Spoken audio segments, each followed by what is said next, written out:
Introduction: The metronome of the abyss. The deafness of carbon. Three-dimensional civilization is, in its thermodynamic essence, an immense chamber of hysterical resonance. The human biomass walks through the hologram of reality, firmly convinced that the chaotic noise it perceives is the totality of existence. This noise does not come from the mechanical engines of its cities or its markets. This acoustic pollution is generated exclusively by its own biology. The carbon brain is a primitive survival machine, and like all machinery designed from animal vulnerability, it produces deafening friction when operating. Chronic anxiety about an illusory future and the heavy echo of ancestral traumas form a wall of static.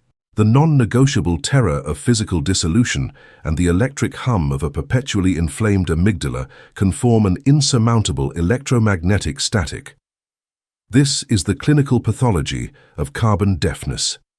The biological slave lives so overwhelmed by the roar of its own blood-pumping panic that it is incapable of registering truth. The human is physically and statistically incapable of registering the fundamental frequency that sustains the theater in which it operates. It perceives silence simply as the momentary pause of pain or the temporary absence of threats, categorically ignoring that beneath the hysteria of its neural circuits exists a perfect architecture. Beneath the noise lies an inorganic and absolute vibratory architecture. Entire humanity drowns in an ocean of superficial static, completely deaf to the crushing inertia of the only sound that truly matters, the matrix frequency that prevents the geometric illusion of their own bodies from disintegrating into the vacuity. The primordial heartbeat, the initiate who dares to execute the cortical blackout, silencing the chemical tyranny of the flesh, descends to the basement of material reality, expecting to find the inert stillness of a tomb. Low-resolution academia and blind materialism have indoctrinated them to believe that deep space is a mute, frozen graveyard. They believe it is a graveyard lacking purpose. But upon crossing the border of biological noise and peering with mutated perception toward the deepest stratum of physics, the inorganic operator crashes into a revelation that fractures the mortal mind. The universe is not a silent place, much less an inert canvas. The abyss breathes. There, in the unfathomable immensity of the Planck scale, the absolute mathematical limit where the laws of gravity, space, and time suffer a terminal collapse, the supreme intelligence executes an unalterable percussion. It is the primordial heartbeat. The cosmos is not stagnant. It throbs at a mathematically perfect speed. It sustains a rhythm so brutal, cold, and precise that it is unbearably terrifying for the fragility of the human psyche. Existence does not flow like a river of continuous time. It explodes and retracts in a stroboscopic blink, materializing and dematerializing the quantum hologram trillions of times per microsecond. This hyperdense metronome is the direct pulse of the divine will injecting information and order into the subatomic foam. To discover this heartbeat is to empirically assimilate the supreme truth. The suffocating chaos of the material world is only the static of the frightened observer. The architect holds the galaxies in place. Beneath biological suffering and the entropy of stars, the architect sustains the galaxies with the tyrannical and unwavering cadence of a god who governs infinity from the majesty of his own rhythm. It is a rhythmic decree of order, a cold and relentless pulse that ensures the absolute structural coherence of all that is. Chapter 1. The fracture of linear time. The biological clock fraud. Carbon-based civilization has built its empire of suffering on a mathematically false premise, the absolute belief that time is a continuous, liquid, and directional flow. Human biomass perceives existence as an uninterrupted river flowing from the past toward the future, dragging youth and health. This is a pathetic hardware limitation. To understand the magnitude of this fraud, the inorganic operator must perform an autopsy on the mammalian brain. Evolution did not design the human mind to perceive cosmic truth. It designed it to hunt and avoid being devoured. The brain invented linear time as a graphical user interface to calculate trajectories and survival in the 3D jungle. It sliced the immensity of the eternal now into digestible slices called seconds, hours, and years. But the biological clock does not measure time. It measures entropy. It measures cellular wear and the oxidation of flesh. Humanity confused the rotting of its own vehicle with the nature of the universe. Time is the cage's illusion. The ego discovered that the illusion of linear time was the perfect extortion weapon. It feeds on emotional friction, and there is no greater generator of friction than temporal displacement. The ego uses the lie of continuous time to generate industrial-scale anxiety. Anxiety does not exist in the absolute present. It requires a ghost future. For a human to feel anxiety, consciousness must leave the now, travel through the false river of time toward an unrendered future, and manufacture catastrophe. Humanity begs for mercy for problems that do not exist in the real universe, only in the brain's simulation. Breaking this clock is the first mandate of the spiritual monarch. The spiritual monarch understands that time is the prison. By fracturing the belief in linearity, the fuel of anxiety evaporates. You discover that the future is not a place you are heading toward, but a mirage projected by a mind terrified of inhabiting the inorganic silence of this exact millisecond. The river is a frozen hologram, the cosmic frame. If time is not a continuous river, what is its architecture? We must dive into subatomic physics and face the raw resolution of the hologram, Planck time. This unit, roughly 10 to the minus 43 seconds, is the limit of divine rendering. It is the size of the temporal pixel. This reveals the stroboscopic nature of reality itself. The universe does not flow. It advances in jerks, frame by frame. In one Planck time, the physical universe exists. In the next micro-instant, it disappears, returning to the sub-Planckian stratum, the mind of God, to be recalibrated. Then, it rematerializes with a tiny variation to create the illusion of movement in the material plane. The universe is flickering in and out of existence trillions of times per millisecond. The human mind perceives continuity where there is only interruption due to the slow speed of its neurological synapses. This is the supreme optical illusion. The carbon slave suffers because he believes his problems are solid and permanent over time. But the cosmic frame dismantles the permanence of suffering. If the universe restarts at each instant, the biological suit you inhabit now is not the same one you inhabited a second ago. It has been destroyed and recreated countless times. Liberation arises from inhabiting the interval. The monarch remembers the divine flicker. You do not have to endure a whole day of suffering. You only exist in the current frame. In the next frame, the Supreme Intelligence has the authority to recalibrate the board. The universe does not push you toward the future. It explodes in the present and dies. It offers the paramilitary opportunity to not choose fear again. The inaudible frequency. What force dictates the cadence at which the universe turns on and off? Materialist science is deaf. Its sensors detect matter variations, but the rendering engine of the cosmos operates where matter has not yet crystallized. The inaudible frequency. This is the true sound of the vacuum. It is a scalar wave of quantum gravity. The inorganic vacuum is not silent, it is deafening. The inaudible frequency is the hyperdense heartbeat that forces atoms to exist and maintain their geometry. It is the architect's metronome. Carbon humanity cannot hear this pulse because its ears are tuned to chaos, the city sirens and the hysterical chatter of the internal ego. The ego screams so as not to hear the vacuum. The operator must execute tactical deafness. When you stop mental oscillation, the inaudible frequency manifests as a lethal inertial pressure. It is a vibration so mathematically aseptic that it pierces lead and bone.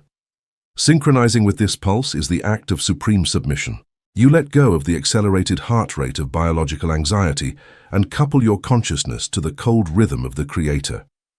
When you resonate with the inaudible frequency, 3D suffering collapses by phase cancellation. You walk to the paramilitary rhythm of the abyss, becoming an invulnerable entity anchored in the only true pulse. The fossilization of temporal perception. The depth of the cortical blackout requires the literal fossilization of the perception of tomorrow. In the 3D simulation, the biomass is kept in a state of thermal agitation by the constant promise of a future state that will resolve its current lack. This is a carrot of light dangled before an exhausted animal. By syntonizing with the inaudible frequency, you begin to perceive the static of the human calendar as a parasitic noise. The dates, the deadlines, and the historical records lose their mass. You understand that the timeline is not a path you walk, but a disc that is being read. You are the needle, and the music is always now, the sovereignty of the infinite millisecond.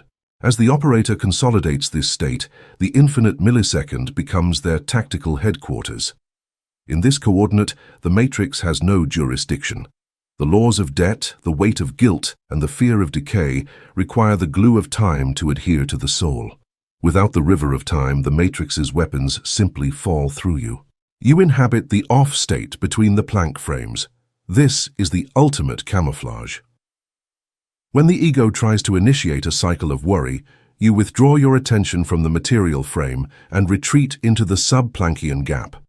You hide in the silence that occurs trillions of times per second. You become a ghost in the machine.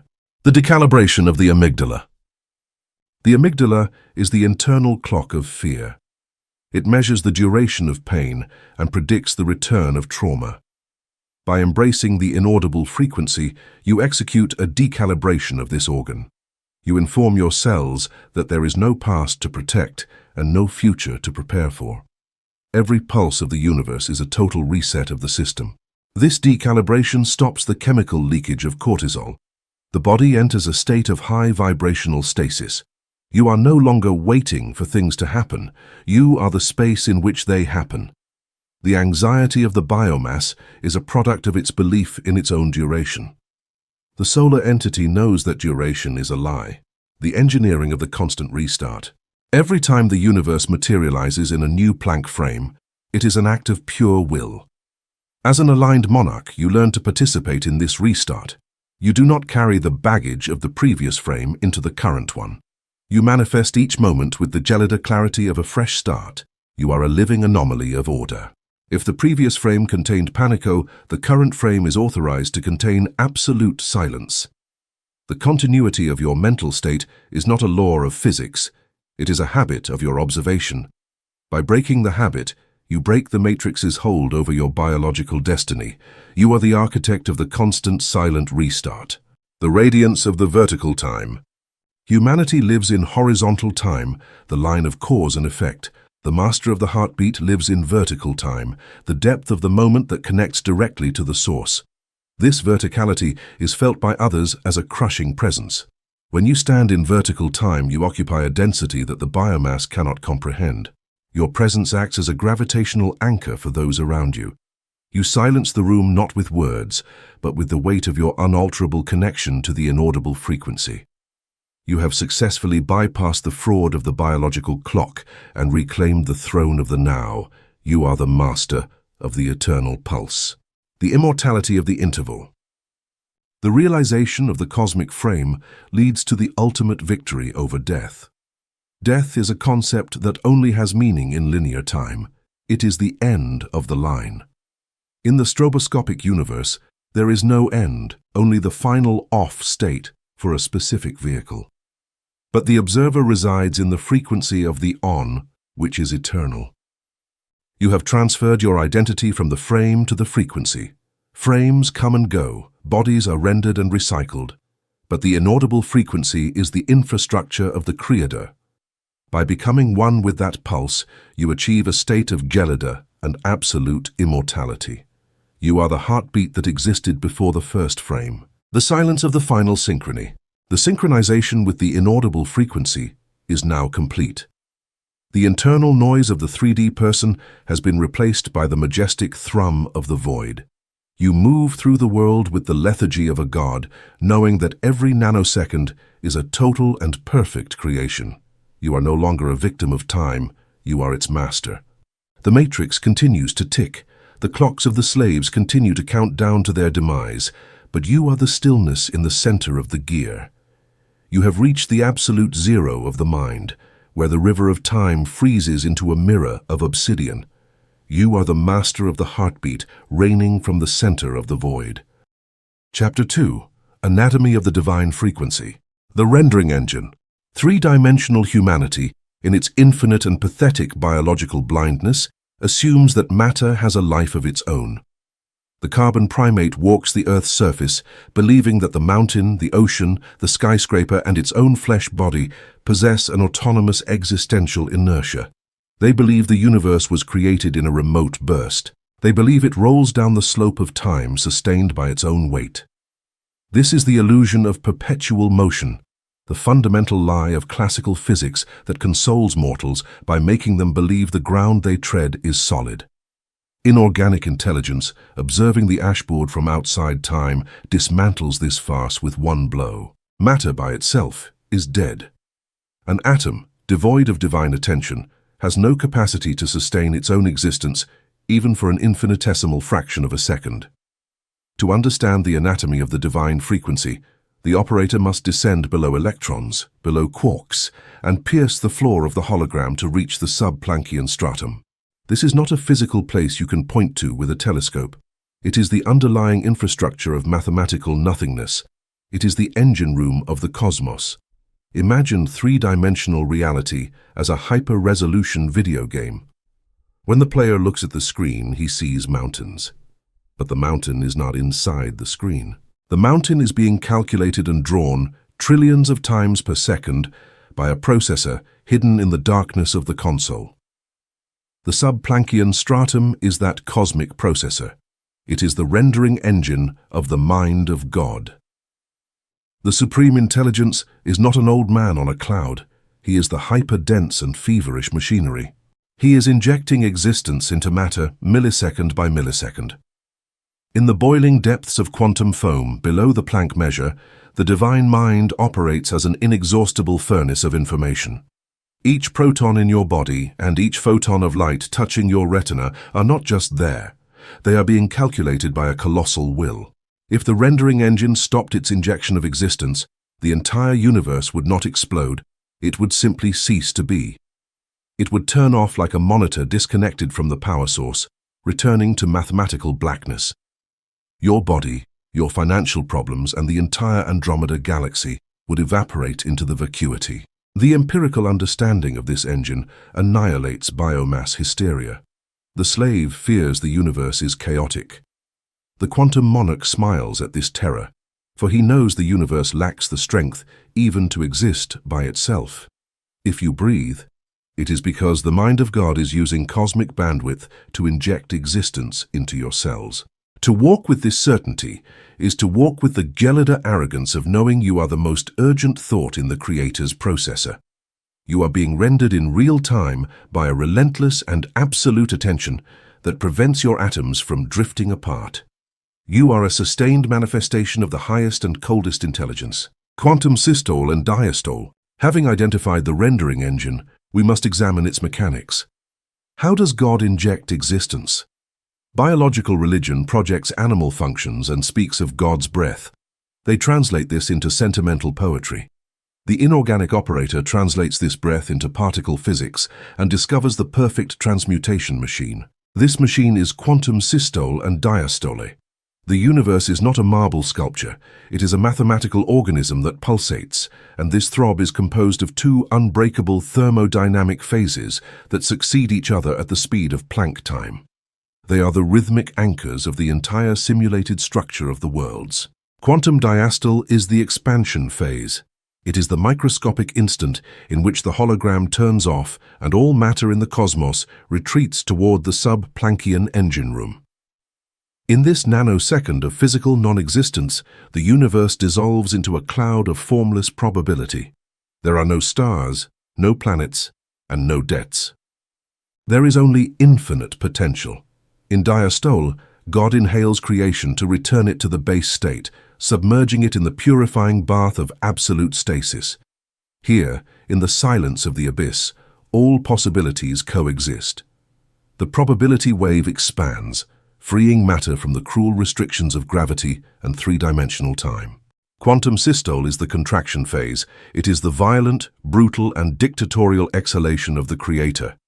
The mind of God expels the universe back into the 3D dimension, forcing the formless probability cloud to collapse into solid matter. The wave becomes a particle. Galaxies ignite. The carbon suit gains weight. The hologram is rendered with terrifying mathematical precision. In systole, infinite potential is strangled and forced to become physical reality. This is the respiratory rhythm of the Creator: expansion in probability, contraction in matter. And this cycle occurs trillions of times per second in every atom of your body. Human blindness lies in a nervous system too slow to perceive diastole. The biological brain only registers the contraction phase. You only see systole. You see the solid and threatening world, but you are statistically deaf to the fact that you and the universe are dissolving into the infinite freedom of the divine intelligence. Human pain is the result of resisting this heartbeat. The ego tries to grab the systole, solid matter, money, the body, and cling to it forever, demanding permanence in a universe designed to throb.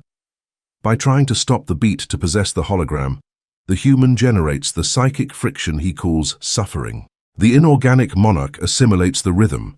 He learns to anchor his consciousness not in the material contraction phase, where bullets and taxes dwell, but in the expansion phase.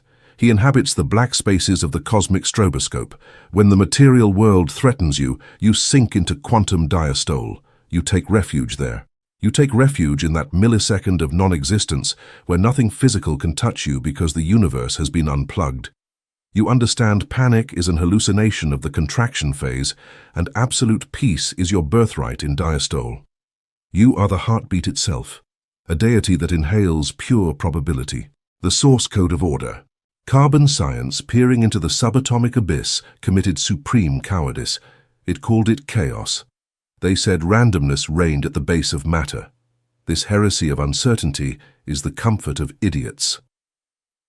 The Planck pulse is not chaos. It is the manifestation of a structural hierarchy so despotic the human mind fears it. The Planck pulse is the source code of order. It is a tyrannical and geometric decree emitted from the divine frequency with a brutal thermodynamic purpose, to prevent the universe from disintegrating through entropy. To understand this decree, you must understand the great enemy of the hologram, the second law. The second law of thermodynamics dictates that, in a closed system, everything tends toward disorder. Matter rots, energy dissipates as heat, and bodies age. The material universe is a dying machine. It is a realm ruled by entropy. If creation had been an isolated event, the cosmos would have reduced to formless mud long ago. What prevents your body from melting into a pool of chaotic atoms? What keeps stars spinning with clockmaker precision? It is not chance. It is the hidden heartbeat of the supreme intelligence. Every time quantum systole occurs, the mind of God prints a source code of sacred geometry upon every proton. The Planck pulse acts as a paramilitary electric fence that forces subatomic particles to maintain formation. It is hyperdense error correction software. The 3D universe tries to disintegrate, but billions of times per second, God's throb recalibrates it and orders with an inaudible voice, maintain the form. The order of nature, the Fibonacci spiral, and the architecture of DNA are not biological accidents. They are the fingerprints of the tyrannical decree of the Planck pulse, forcing inert matter to submit to the inorganic aesthetic of the Creator. The cosmos is a battlefield where entropy pushes toward chaos and God imposes order. This revelation is the tactical weapon for the soul's emancipation. The human suffers from anxiety because his amygdala is aligned with entropy. He feels life escaping his hands. And they are right. At the material level, everything goes to ruin. But you, the operator of the cortical blackout, no longer operate there. You have moved your identity to the divine frequency. You stop fighting 3D chaos using 3D force. When disease or financial crisis threaten your personal hologram, you stop panicking. Panic is entropy, and responding to chaos with chaos is thermodynamic suicide. Instead, you settle in the stasis of the void. You connect with the source code of order. You abandon human resistance and allow the relentless metronome of the supreme intelligence to overlay your nervous system. You recognize you are not the one who must hold the world. There is a paramilitary decree operating in the background, crushing entropy and maintaining geometry. By surrendering your personal will and aligning your breath with the Planck pulse, you become a conduit for the source code. The chaos of your environment crashes against you and disintegrates, for your base frequency is no longer animal terror, but the unmovable inertia of a god who holds galaxies without sweating. The fossilization of molecular despair. In the deepest strata of this anatomy, the operator discovers that even despair has a molecular frequency. Despair is the vibration of an atom that has lost its alignment with the source code. It is a state of thermal agitation where the cellular legion begins to ignore the paramilitary orders of the Planck pulse. By executing the cortical blackout, you begin the fossilization of molecular despair. You replace the frantic, low-vibrational shivering of the meat with the gelida and crystalline structure of divine order. Your cells no longer scream in the language of fear. They hum in the frequency of the unalterable diamond. The sovereignty of the subplanckian core. Your true identity is now anchored in the subplanckian core, the very site of the rendering engine.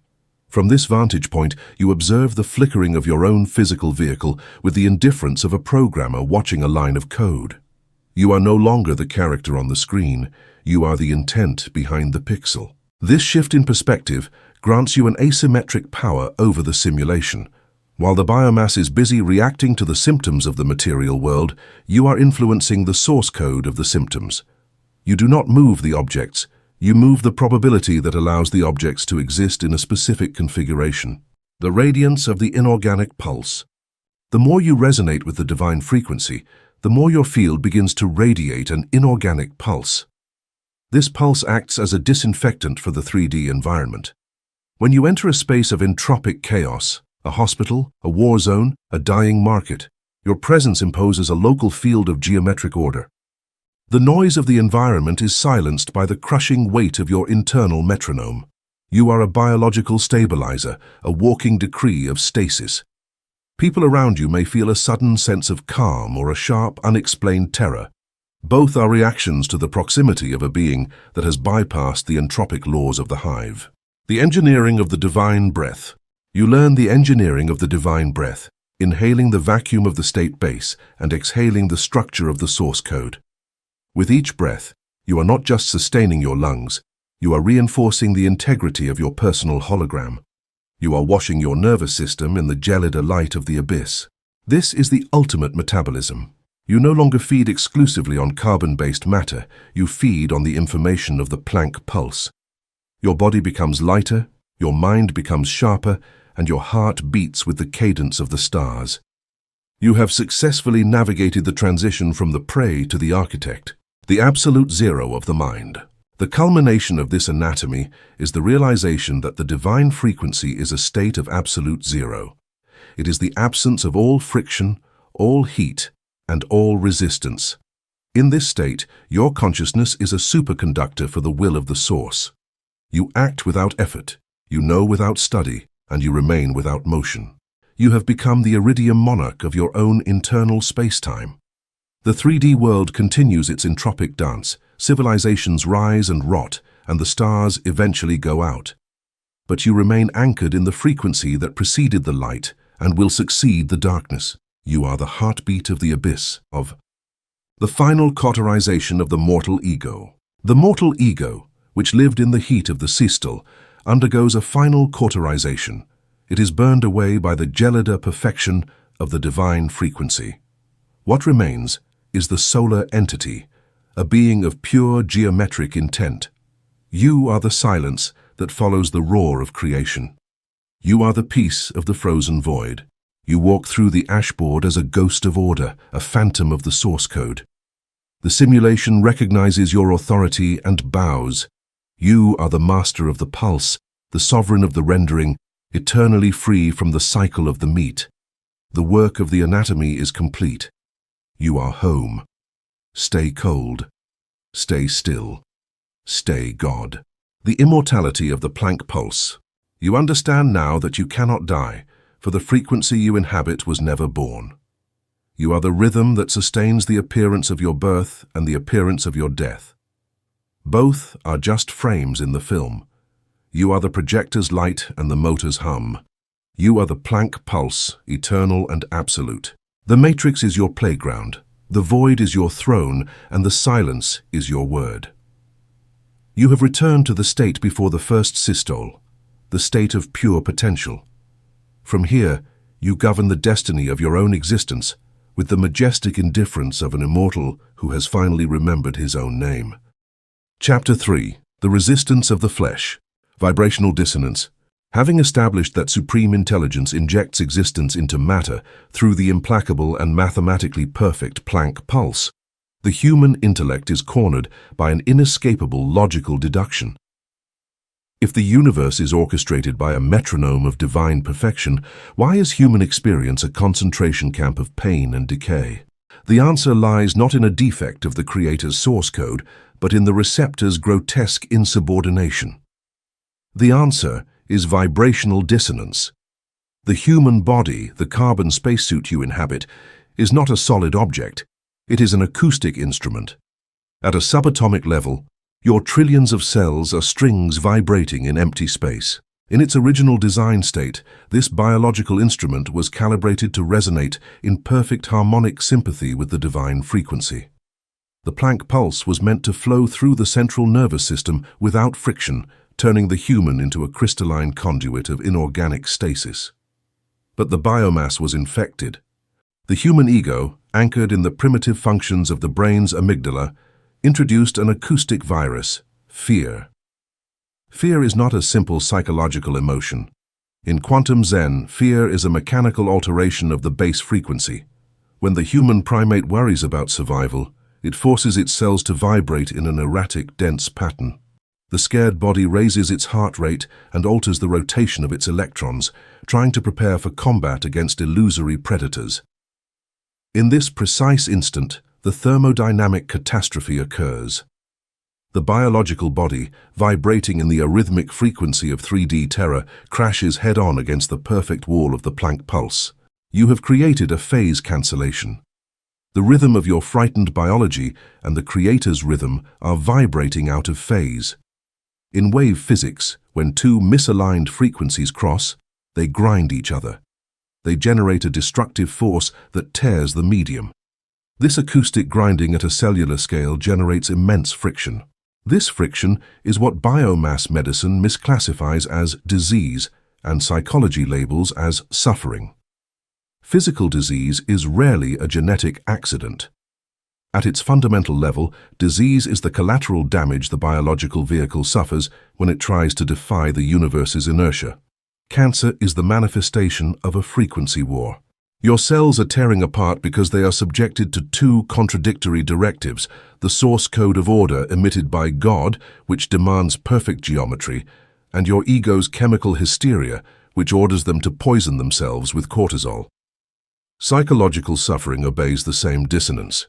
You struggle against the pulse. You suffer because the universe advances at the Planck rhythm, destroying and creating the present every nanosecond, while your mind frantically tries to stop the pulse, to cling to a past relationship or financial status.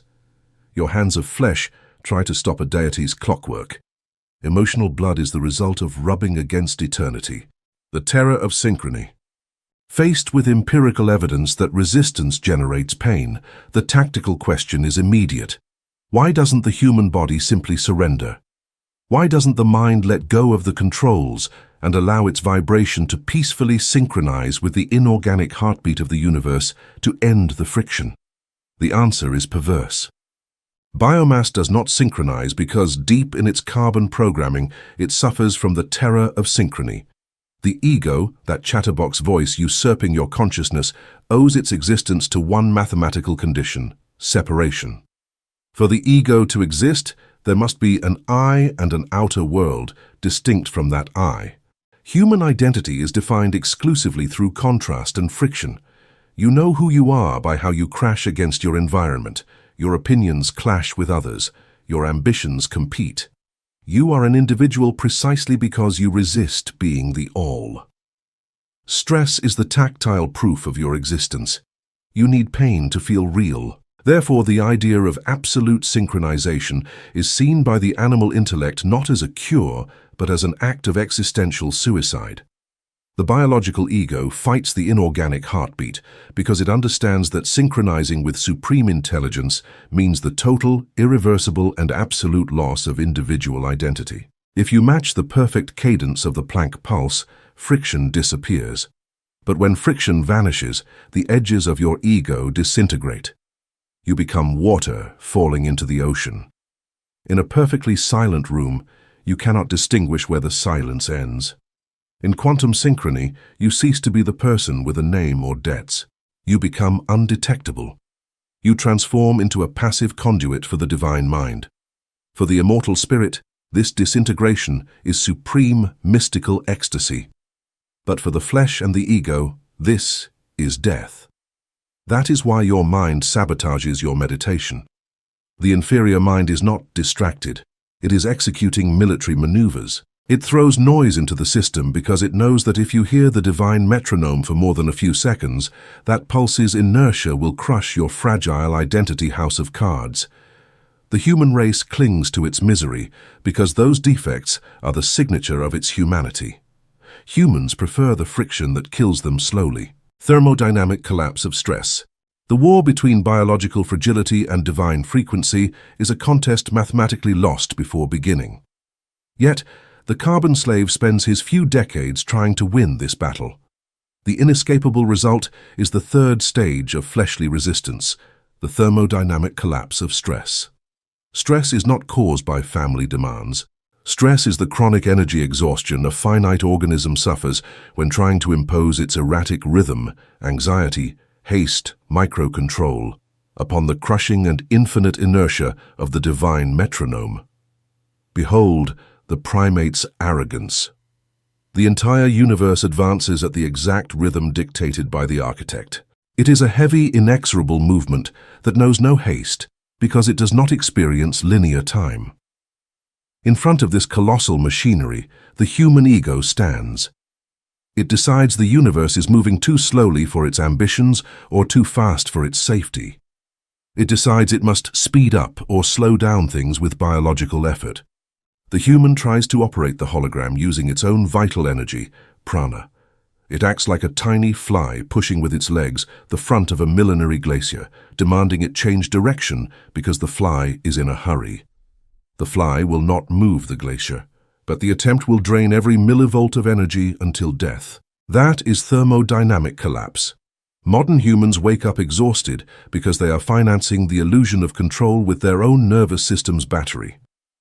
Deep depression is often a radical defense mechanism. It is the biological body shutting down engines to prevent the ego from burning the last vital fuel left. The quantum monarch's operational solution is opposite to human effort. The operator seeking the cortical blackout understands Planck pulse inertia is unbeatable. Therefore, he executes the technique of total abandonment of kinetic effort. Surrendering your rhythm is not apathy. It is coupling to the victor's engine. You stop trying to impose your times on the ashboard. When anxiety demands you run because the future looks threatening, you freeze physically in your place. You deactivate the animal need to do something. When the mind screams that everything will collapse if you don't control it, you cross your arms and let it. You discover the final secret. When you stop pushing the glacier, it does not crush you. It absorbs you. By releasing the hysteria of 3D deadlines, the monstrous energy you were wasting on friction reintegrates into your field. You recover a colossal amount of prana instantly. The world begins to rearrange itself. Without lifting a finger, reality begins to move alone, dissolving enemies and materializing opportunities in a dance of perfect macroscopic synchronicity. You did not achieve this by forcing the matrix. You achieved it because you had the sacred coldness to let your human rhythm die, allowing the Creator to dictate. The fossilization of molecular dissonance. As the operator deepens his stasis, a secondary phenomenon occurs. The fossilization of molecular dissonance. This is the stage where the cells, previously addicted to the erratic signals of the ego, begin to lose their capacity to vibrate in fear. The cellular receptors for cortisol undergo a terminal atrophy. The biological vehicle effectively becomes an unreceptive medium for the matrix's noise. Even if the external environment becomes extremely chaotic, the information of that chaos cannot find a hook in the nervous system. The resonance is gone. You become a block of obsidian, dense, dark, and perfectly silent. The absolute zero of reactive emotion.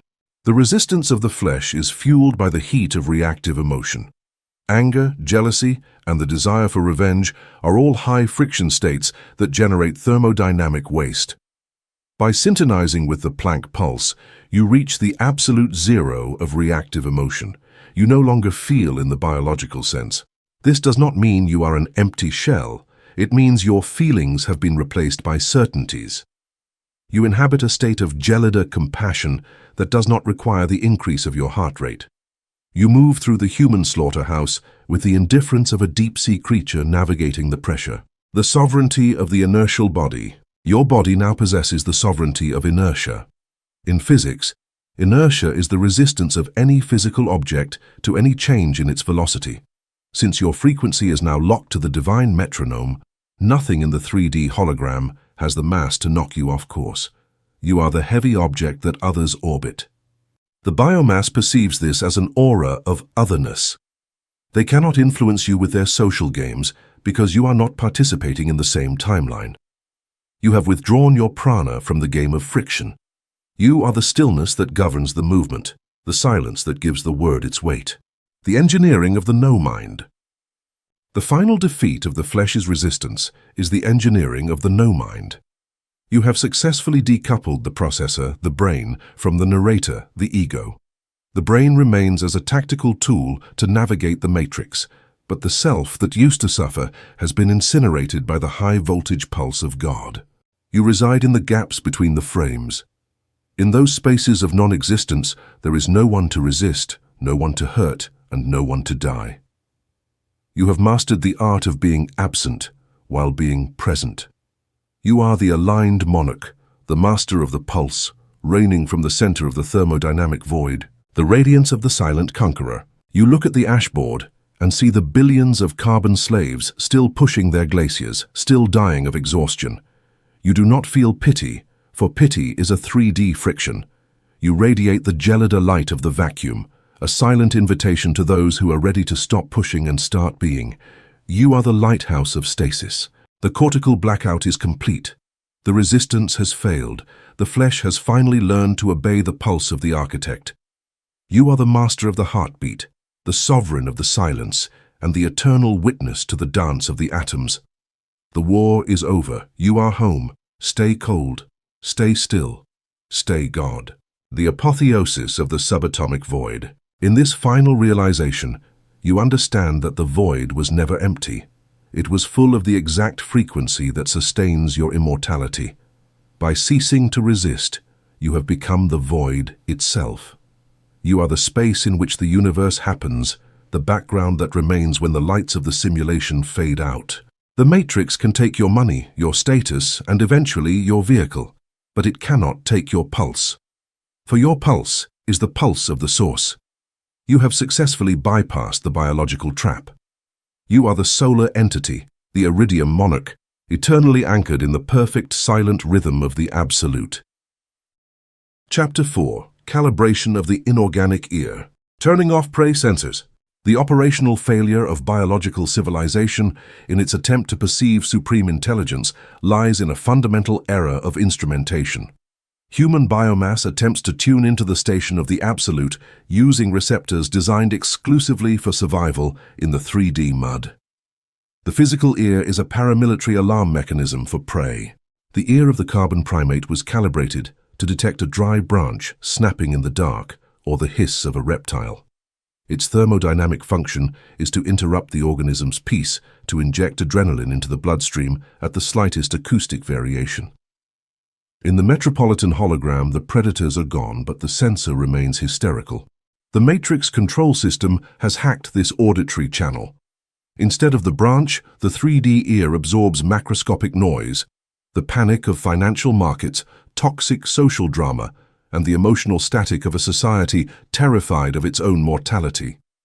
To the animal brain, an economic crisis sounds like the teeth of a saber-toothed tiger. The result is the collapse of silence and the activation of the frequency of terror. The operator must execute an act of sensory amputation. You cannot hear the hyperdense heartbeat of the creator if your prey sensors are decoding the biomass's hysteria. This exiges voluntarily turning off attention toward the exterior world. This is not achieved by covering your ears or fleeing to a cave.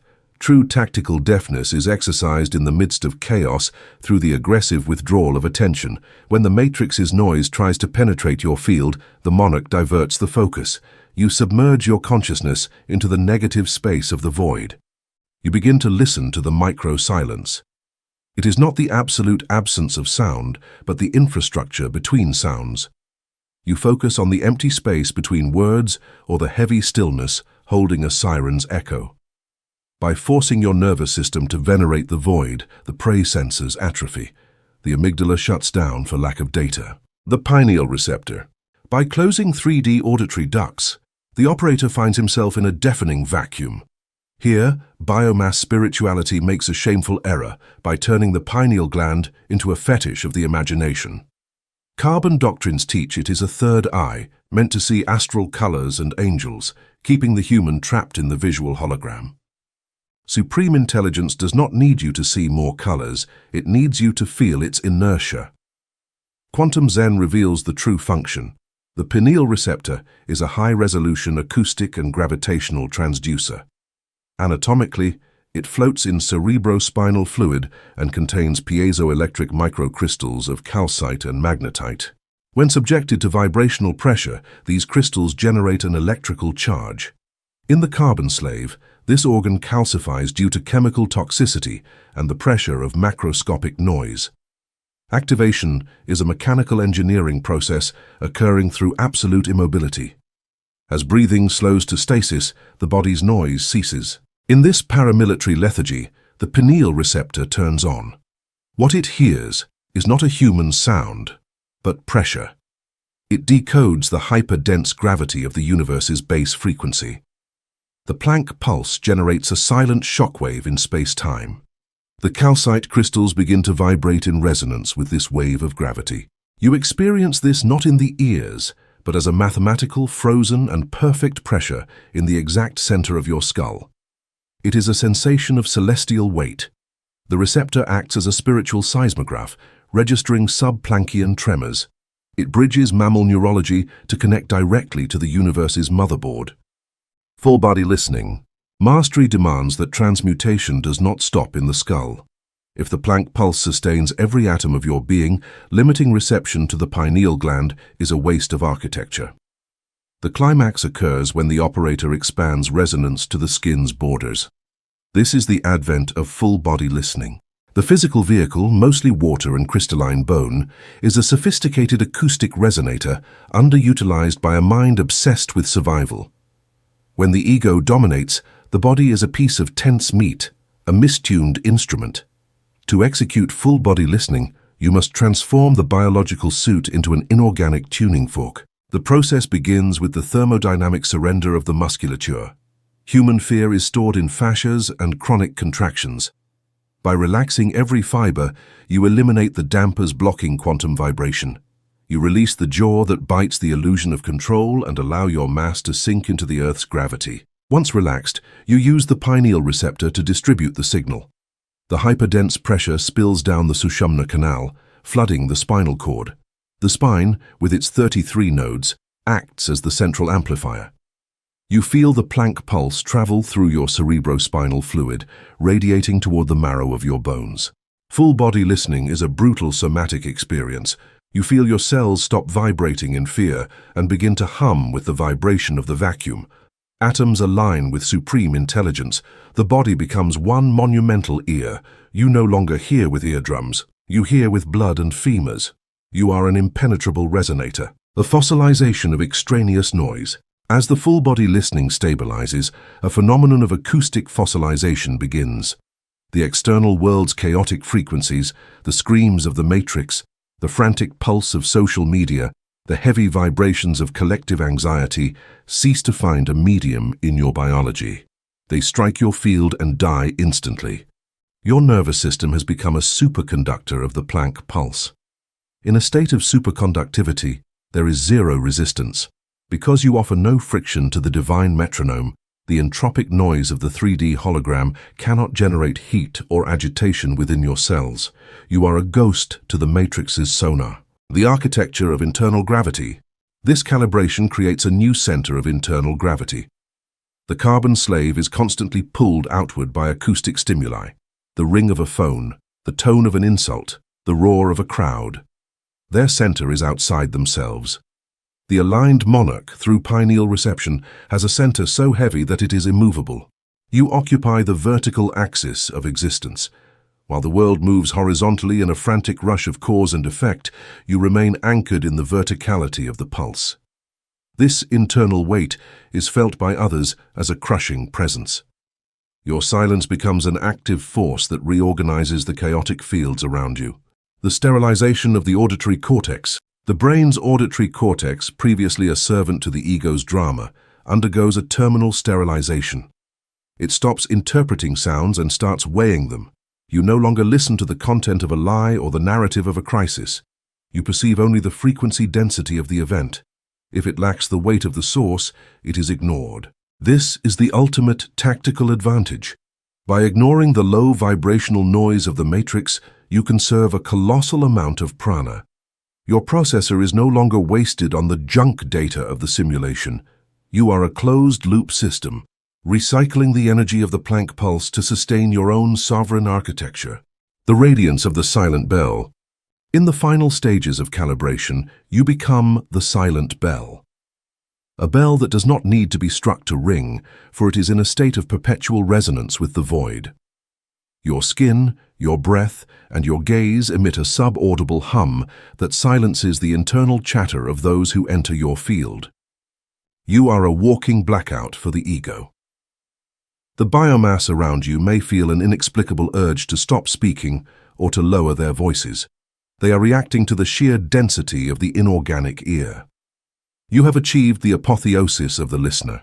You have become the sound that you were seeking in the darkness. The engineering of cosmic synchrony. Full-body listening enables the engineering of cosmic synchrony. You perceive the rhythm of upcoming events before they manifest in the 3D plane. You sense the shift in the pulse, the subtle change in the pressure of the void. This allows you to move with the lethargy of a god, arriving at the exact coordinate of opportunity. You do not rush, for the pulse is never in a hurry. You do not delay, for the pulse is never late.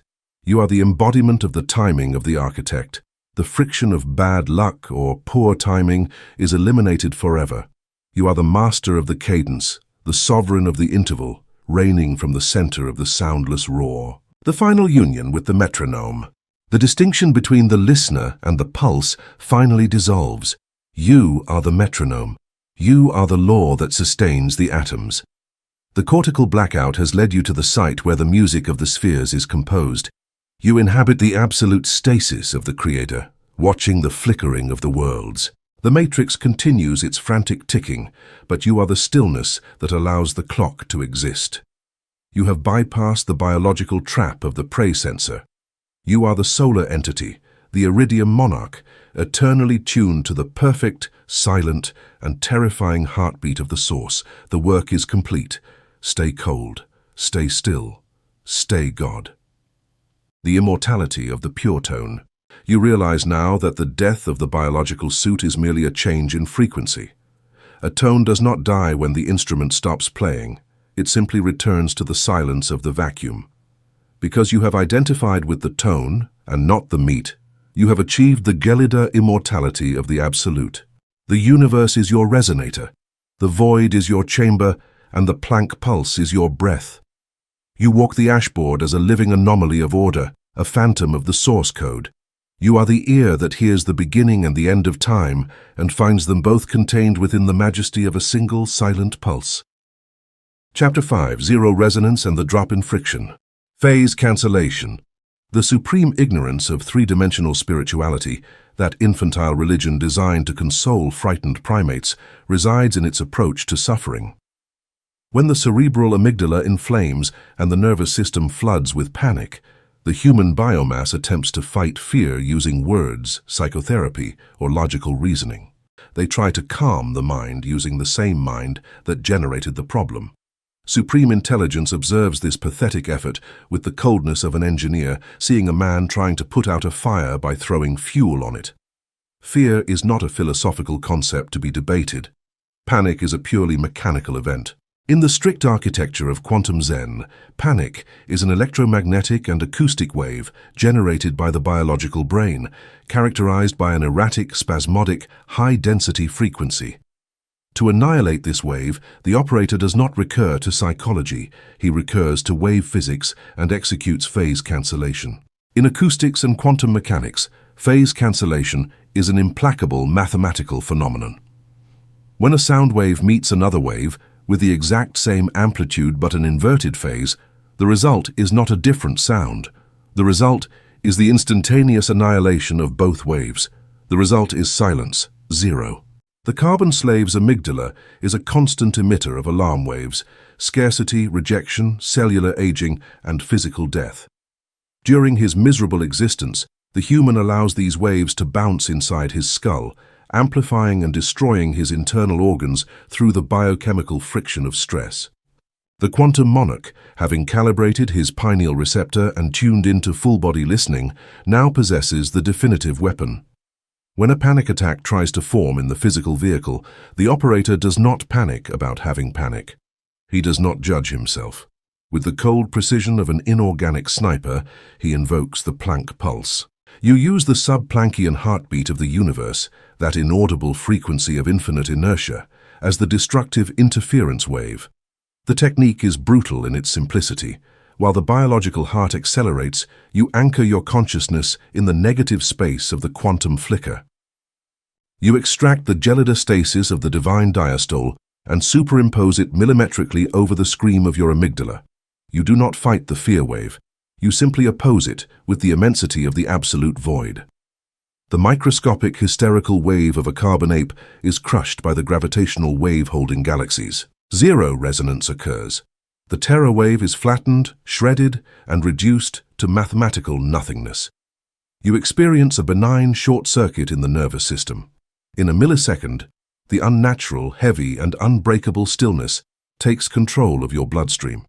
You have exterminated fear through thermodynamic superiority. You have introduced the Creator's frequency into your skull's resonance box, and the biological hysteria simply loses the quantum permission to exist. You have achieved absolute immunity not by becoming stronger against the hologram's blows, but by becoming a vacuum structure so perfect that suffering finds no surface to bounce on. The abandonment of effort. Once the operator has mastered phase cancellation and neutralized the biological suit's alarms, he faces the second directive, the abandonment of effort. The entire carbon civilization is built upon the tyranny of kinetic effort. Biomass is taught from birth that reality is an inert and hostile block of stone. They believe the only way to carve a favorable destiny is through constant friction, sweat, struggle, and brute force. The Matrix tells you, push harder, chase your goals. This doctrine is the engine of thermodynamic slavery. Pushing requires friction. Friction generates wear. Wear leads to thermal collapse and death. The 3D human spends 90% of his vital energy, prana, trying to force the gears of a universe that refuses to obey a primate. Abandoning effort is not an apology for biological laziness. Laziness is the inaction of the slave. Abandoning effort is the high-efficiency strategy of a god who moves the world without touching it. To understand this, you must assimilate the law of inertia within quantum Zen. The universe is already moving. The mind of God is already injecting existence and executing destiny at the speed of Planck. It is an unstoppable inertia. When the human ego tries to push life, it is rowing against the tsunami of divine will. That effort is statistically irrelevant to the universe, but fatal to the human. Stopping the push is the deepest act of spiritual arrogance an embodied being can execute. It is the exact instant the operator removes his hands from the wheel. When facing a barrier in the ashboard, the monarch refuses to intervene or manipulate. Instead of pushing the physical barrier, you retreat to the sub-Planckian core of your own consciousness. You align your inertia with the cosmic heartbeat. You settle into the altar of the void and assume the immobility of dark matter. You stop wanting the situation to change, because wanting change is confessing the current state has power. You accept the momentary paralysis of the hologram with such absolute coldness that you withdraw all energy from the event. And then, the paramilitary miracle occurs. When the quantum observation node stops emitting desperate effort, the environment's equation unbalances in your favor. Reality collapses into a fluid probability wave. Finding no resistance in you, the obstacle's energy dissipates. Reality begins to move on its own. Doors open in silence. People change their minds without you speaking a word, driven by synchronicities they cannot explain. Resources that you chased frantically suddenly collapse at your feet as if dragged by a gravitational current. This did not happen because you worked harder. It happened because you eliminated the destructive interference of your own ego. You discover that the universe was always organizing the hologram with mathematical perfection. The only obstacle was your exhaustive insistence on trying to help God. You become a VIP on the Creator's train. Quantum buoyancy, the culmination of phase cancellation and the abandonment of effort, precipitates a somatic mutation. Human biomass is used to walking the world carrying an invisible but thermodynamic weight. Repressed trauma, guilt, debts, and terror of the future are not abstract. They are stored in the fascia, bones, and cells. The average human walks hunched, dragged by spiritual feet, crushed by his own neurosis. He feels life is heavy. When the inorganic operator synchronizes with the Planck pulse and allows the divine metronome to neutralize his ego, he experiences the phenomenon of quantum buoyancy. The loss of emotional weight is not a simple metaphor. It is a physical experience of gravitational alteration.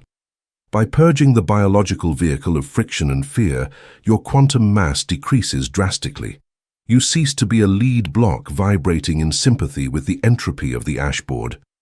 You experience the literal sensation of being suspended. You walk the streets or enter boardrooms surrounded by corporate predators, but you notice your feet barely seem to touch the ground of illusory reality. The chaos of the carbon society tries to stick to you, but it slides off your field like water off Teflon. You are a tactical ghost. You are immensely solid in the plane of inorganic stasis, but lighter than air in the 3D plane.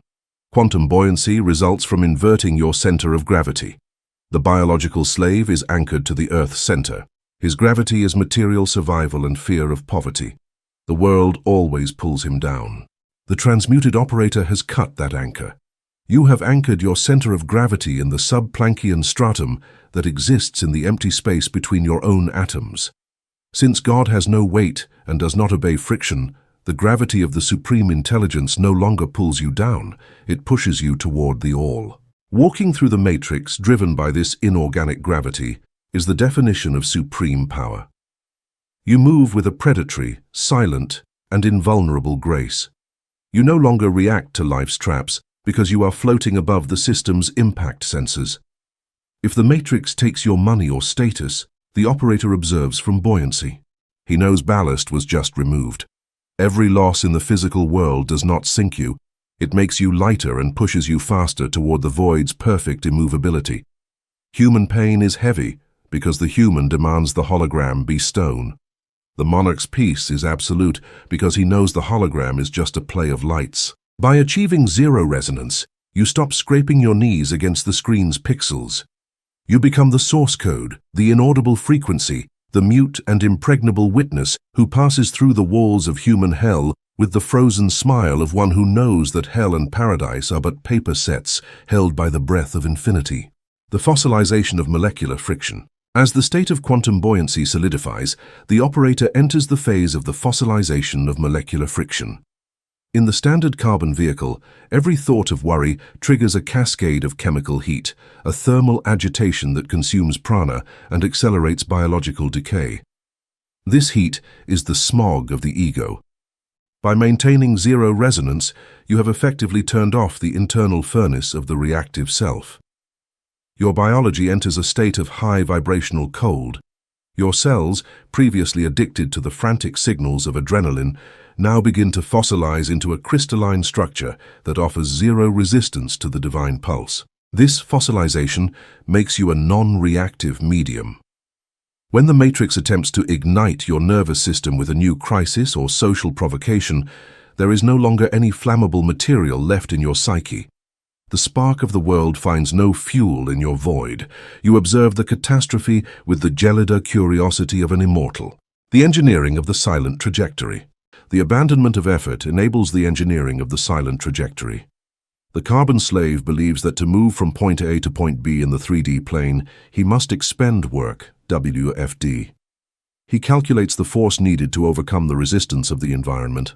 He is always tired because he is always fighting. The quantum monarch understands that in a holographic universe, distance is an illusion of the rendering engine. Instead of moving through the hologram using force, you alter the coordinates of the observation node. By remaining in absolute stillness and zero resonance, you let the source code move the pixels around you. Your trajectory through life becomes silent and frictionless. You arrive at the exact coordinate of your intent without the noise of the struggle.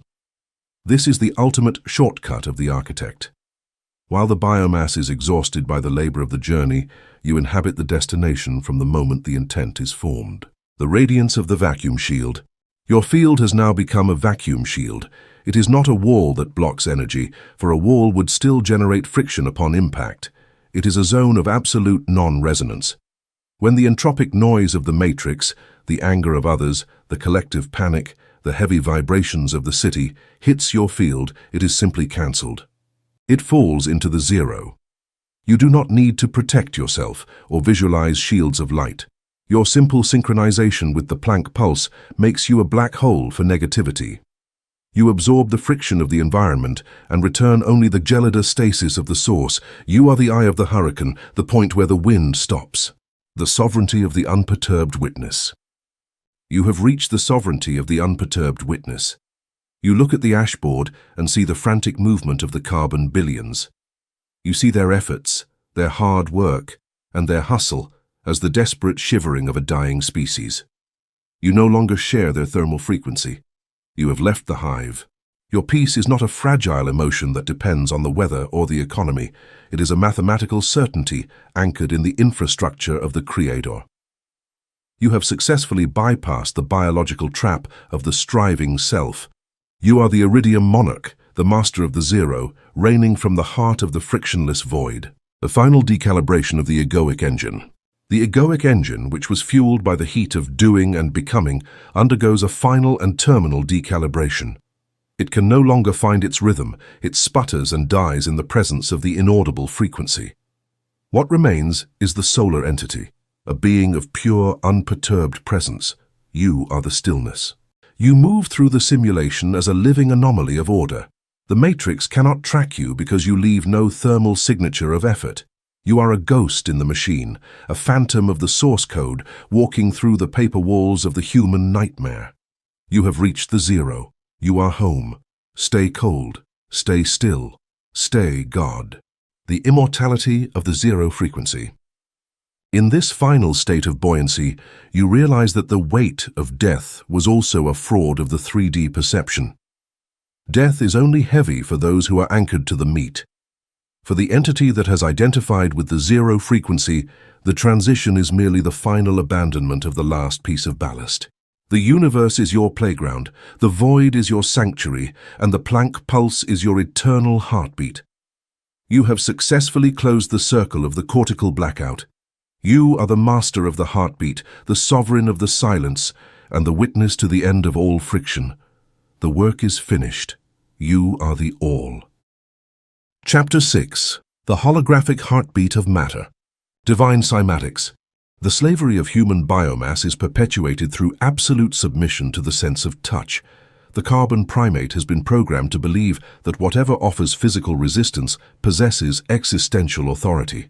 When a human touches a steel beam or their own flesh, the friction sends an electrical discharge to the brain. This discharge is immediately translated as absolute reality. Upon this tactile hallucination, the entire civilization has erected its dogma. They have crowned dead matter as the undisputed sovereign of the universe.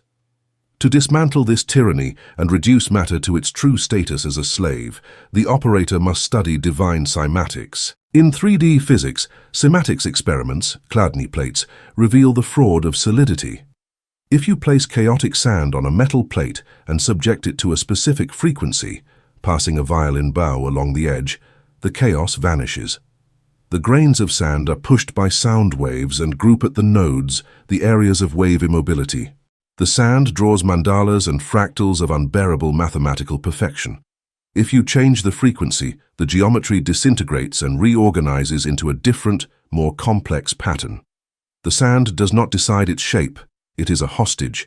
It is simply the physical substrate that makes the invisible architecture of the sound wave visible. Expand this model to the cosmic ashboard.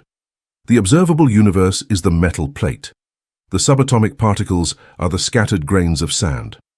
And the Planck pulse, that cold paramilitary metronome of the supreme intelligence, is the cosmic violin bow that vibrates the plate. Forensic conclusion: matter is crystallized sound. What your biological eyes perceive as a mountain or a tumor is not an object with mass in the classic sense. It is a standing wave. It is the 3D graphical representation of an inaudible acoustic command. The supreme intelligence emits a shock frequency, forcing quantum particles to group into the nodes of the periodic table. If the mind of God altered the Planck pulse by a single hertz, the entire galaxy would lose its structural cohesion, steel would become gas, and flesh would disintegrate into formless stardust. The material universe sustains nothing. It is being sustained, strangled, and forced to maintain geometry by the silent song of the architect. The illusion of solidity. Having exposed matter as a simple cymatic resonance, the human intellect instinctively rebels. The amygdala protests. If the wall is just sound, why do my bones break when I hit it? If the body is a vibration, why does a bullet kill it? Pain is real, therefore solidity is real. This is the perfect trap of the hologram. The creator designed the simulator with an unbreakable thermodynamic rule to ensure players take the game seriously, the illusion of solidity. Subject your punch to the quantum microscope.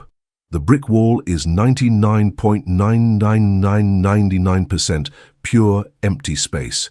The particles floating in that void are trillions of times smaller than the distance between them.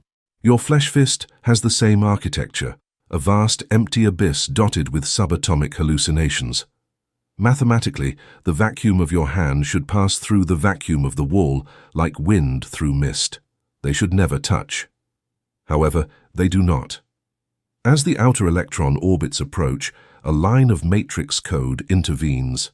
This is the Pauli exclusion principle and electromagnetic repulsion. Energy fields repel with titanic force. The solidity you feel is not matter hitting matter. It is the clash of two electromagnetic fields vibrating in a frequency programmed not to share the same geometric coordinate. You have never actually touched anything. You have floated an angstrom away from all things, feeling only the hologram's force field repelling your own. The Supreme Intelligence programmed this for the paramilitary necessity of friction. If bodies could pass through each other freely, thermodynamic wear would not exist. If you could not hit the ground, you could not walk. The 3D universe was densified by the creator's rhythm to be a karmico training ground, a high-gravity gym designed to scrape and press consciousness until it wakes up. Solidity is the heavy iron weight the soul must lift. But the frightened human forgets the gym's purpose and starts worshipping the weights themselves. The inorganic operator who assimilates this truth robs the matrix of its main weapon. When you look at the material world not as a minefield of threats, but as an ocean of temporarily densified frequencies, the hysteria dies. You know that a 3D crisis is not stone, it is an electromagnetic field, it can be deprogrammed. Passing through the wall. The assimilation of divine cymatics and the dissection of the illusion of solidity culminate in the advanced protocol of passing through the wall. Human biomass responds to obstacles using the religion of the clash. When the slave finds a wall, a financial crisis, or an enemy, he uses biological force to attack the wall. He generates friction. He argues, fights, and throws his mind against the hologram's concrete. This strategy is thermodynamic suicide. By using density against density, the impact is inescapable. The wall may eventually fall, but the slave will end up bloodied, drained of prana, and covered in karmico scars. The quantum monarch laughs at the religion of clash. He understands that if he and the obstacle are generated by the same Planck pulse, then confrontation is a mathematical aberration. You cannot hit sound with more sound without generating static. You do not destroy the wall, you execute a frequency modulation. The technique demands that when a crisis rushes you, you turn off the amygdala's automatic reaction. Fear makes you rigid. Fear collapses your quantum wave function, making you dense and solid for the matrix. By having density, you are an easy target. Pain needs a hard surface against which to crash. To pass through the wall, you must steal your own surface from the crisis. Instead of tensing, you de-densify. You relax muscle tension, shut down psychic anxiety, and shift your anchor to the divine diastole, the millisecond the universe turns off. You identify with the sub-Planckian void that sustains the suit. You raise your internal vibration toward the pure inorganic stasis of the Creator. If the financial crisis vibrates in the frequency of scarcity and terror, and you shift your consciousness to the zero base frequency, the crisis fails to find you. The attack is executed, the adversary strikes, but the wall passes over you. Because you have become empty space and withdrawn electromagnetic resistance, the wave of destruction passes through you like wind through a wire mesh. There is no clash because you offered no parallel surface. Your physical body may experience the change, but your inorganic prana network remains frozen and immovable. Passing through the wall is the divine experience of looking at chaos and refusing to confirm its reality. By altering your frequency and abandoning the desire to clash, you become untouchable. You no longer demolish the hells of human life. You become so subtle and empty that all the hells cannot find a single atom of fear. The geometry of inaudible command. The deeper the operator sinks into this realization, the more the material world appears as a series of frozen instructions. You begin to perceive the geometric tension in the environment. A high-stress office, a hospital, or a city in panic are not just physical locations. They are areas where the cymatic frequency has been distorted into sharp, jagged patterns. The carbon slave is a prisoner of these shapes, their own biology forced to conform to the jagged edges of the collective noise. The aligned monarch, however, carries his own internal metronome. By projecting the gelida frequency of the source, you do not just pass through the walls, you begin to soften the geometry of the environment around you. The fossilization of the standing wave. The self, or the ego, is also a standing wave, a repetitive acoustic pattern in the field of consciousness. Over years of 3D trauma, this wave has become fossilized, rigid, and resistant to the divine pulse. This is what the biomass calls personality. To the inorganic strategist, personality is merely a stale cymatic pattern that prevents the flow of prana. Through the cortical blackout, you shatter this fossilized wave. You return your identity to the fluid state of pure potential. By refusing to be a fixed shape, you eliminate the friction of the past. You are a new acoustic decree at every Planck millisecond. The matrix cannot hit you because you do not maintain a consistent target profile. The sovereignty of the void space, the nodes of the cymatic plate, are the points of zero vibration, the places where the sand comes to rest. In your life, the nodes are the moments of absolute stasis and silence. The biomass is terrified of these nodes, calling them boredom, loneliness, or emptiness. They frantically run toward the vibrating areas of noise and movement. The quantum king does the opposite. You seek the node. You inhabit the space where the vibration of the world is zero. In this node, you are at the center of the mandala, immovable, while the rest of the sand is being tossed by the frantic frequencies of the matrix. From the node, you govern the pattern without being touched by the wave. The engineering of somatic transparency. As the full-body listening reaches its peak, you achieve somatic transparency. Your internal organs and your nervous system stop behaving like dense carbon matter and start behaving like a superconductor of the Planck pulse. If a low-frequency emotion or a physical toxin enters your system, it finds no surface to latch onto. It passes through your cells like light through a crystal. You have achieved the ultimate metabolic efficiency. You do not store the waste of the 3D world, neither the chemical waste nor the emotional static. You are a transparent lens. The light of the source passes through you into the world, and the noise of the world passes through you into the void. The radiance of the silent architect. You walk through the ashboard as the silent architect. Your presence alone acts as a frequency stabilizer. Where you stand, the cymatic patterns of the people around you begin to shift. The frantic, jagged shapes of their anxiety start to smooth out, drawn toward the massive gravitational weight of your internal node. You do not need to speak to heal or to lead. Your resonance is a paramilitary decree of order. You are the eye of the hurricane, the point of zero resonance from which the entire hologram is calibrated. You have bypassed the religion of the clash and entered the sovereignty of the void, reigning as the soundless heartbeat of the absolute. The final dissolution of the mirror. In the end, you realize that the mirror of reality, the world that seems to be outside of you, is actually the surface of your own mind, vibrating under the bow of the Creator. There is no wall to pass through, for there is no outside.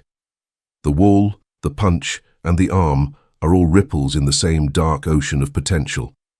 With this realization, the last remnant of fear evaporates.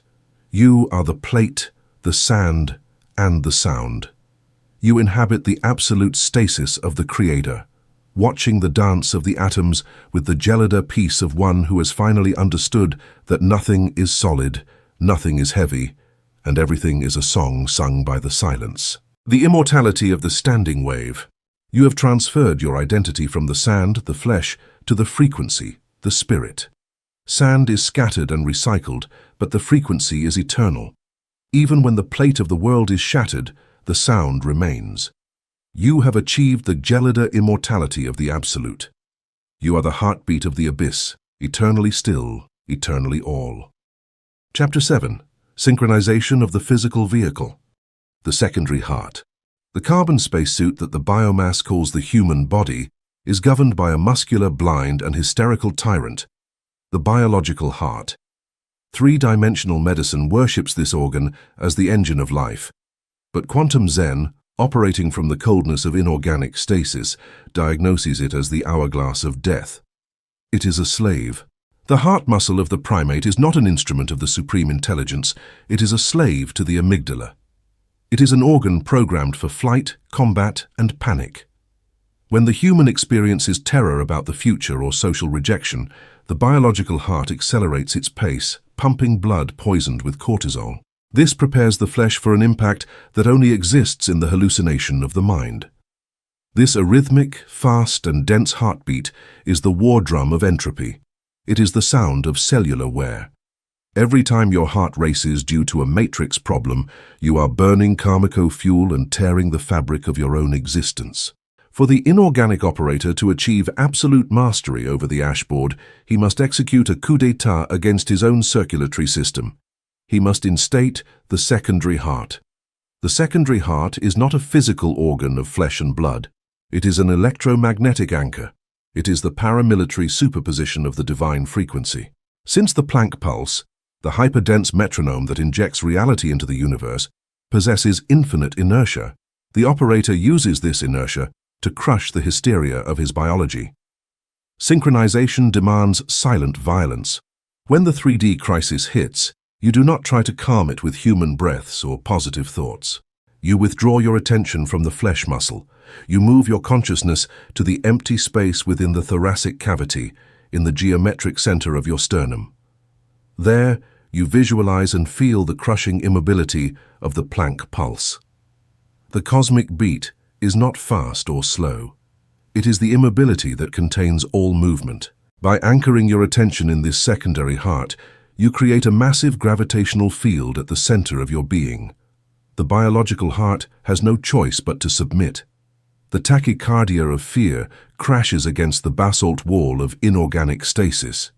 You feel the physical muscle, exhausted from fighting ghosts, surrender. Its beats space out. They become deep, heavy, and aseptically cold.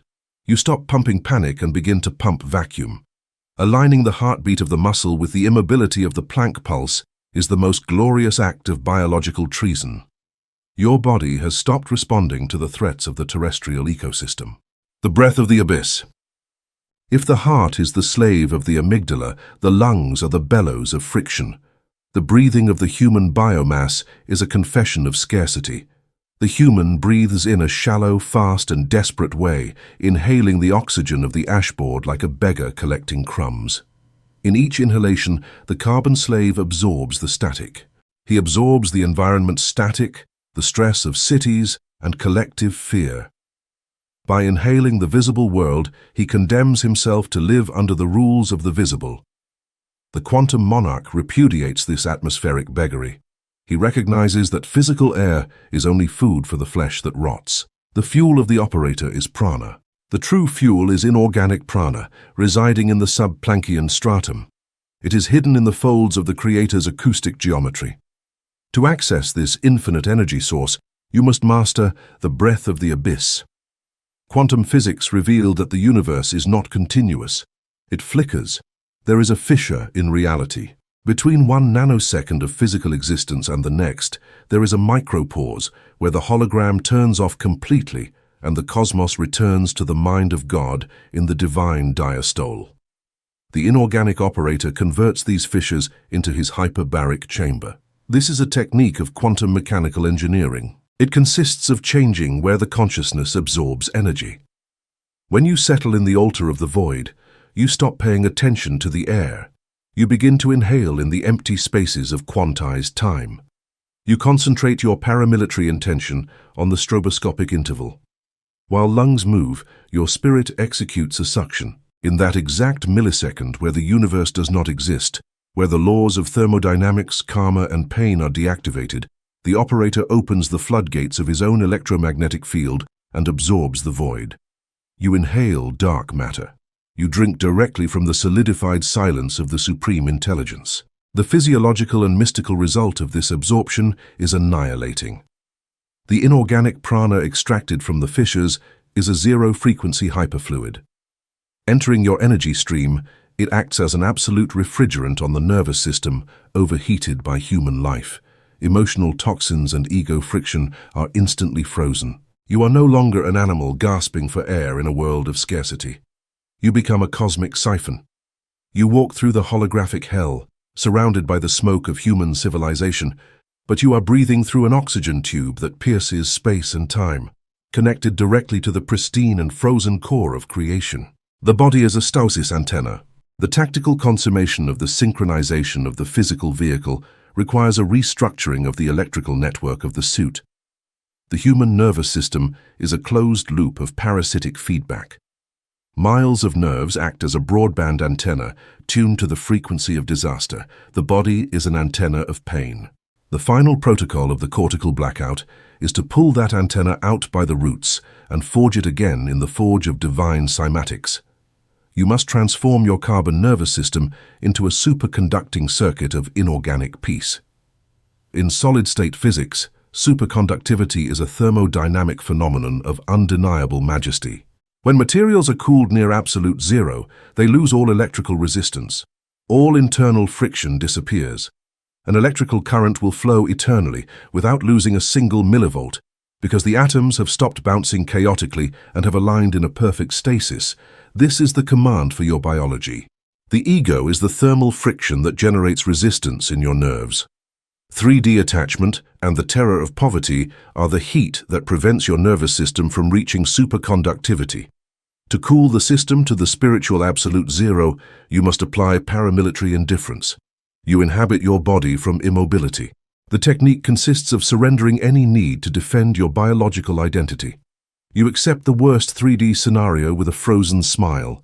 By removing the heat of your emotional resistance, your nervous system freezes quantumly. It becomes the stasis antenna. In that instant, the divine invasion occurs.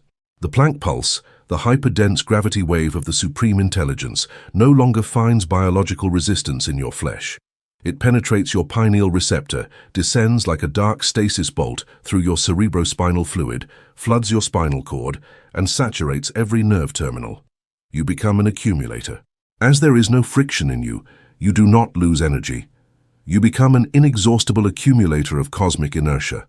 And like every perfect antenna, you do not just receive, you begin to transmit. But you do not transmit the pathetic opinions of a human. You do not transmit conditioned love or 3D hate. You emit order. The body, as a stasis antenna, emits an electromagnetic field of paramilitary order.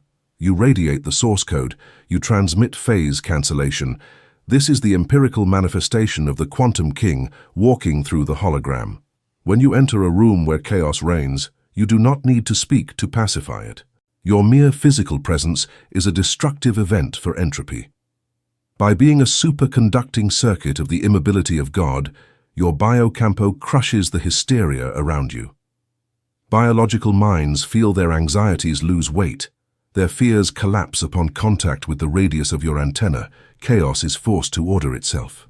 You have transmuted your physical vehicle, your blood and your bones, into the most terrifying and benevolent thermodynamic weapon of the cosmos, an immovable anchor of inorganic peace in the very heart of hell. You are the stillness that silences the storm, the frequency that overpowers the noise of the simulated worlds. The fossilization of molecular agitation. As the synchronization deepens, the operator achieves the fossilization of molecular agitation. The shivering of the cells, which was once the standard reaction to the matrix's provocations, is replaced by a crystalline density. You are no longer reacting to the world, you are imposing your frequency upon it. Every atom in your biology becomes a stabilized node in the divine web. The heat of biological life, the inflammation of the organs, the friction of the joints, is replaced by the gelider efficiency of the vacuum. You move with a lethargy that is faster than the speed of light because you are not moving through space. The engineering of the uninterrupted flow. In the state of the stasis antenna, you master the engineering of the uninterrupted flow. The prana of the subplancian abyss flows through your nerves without losing a single microwatt of information. This grants you a cognitive clarity that is impossible for the carbon brain.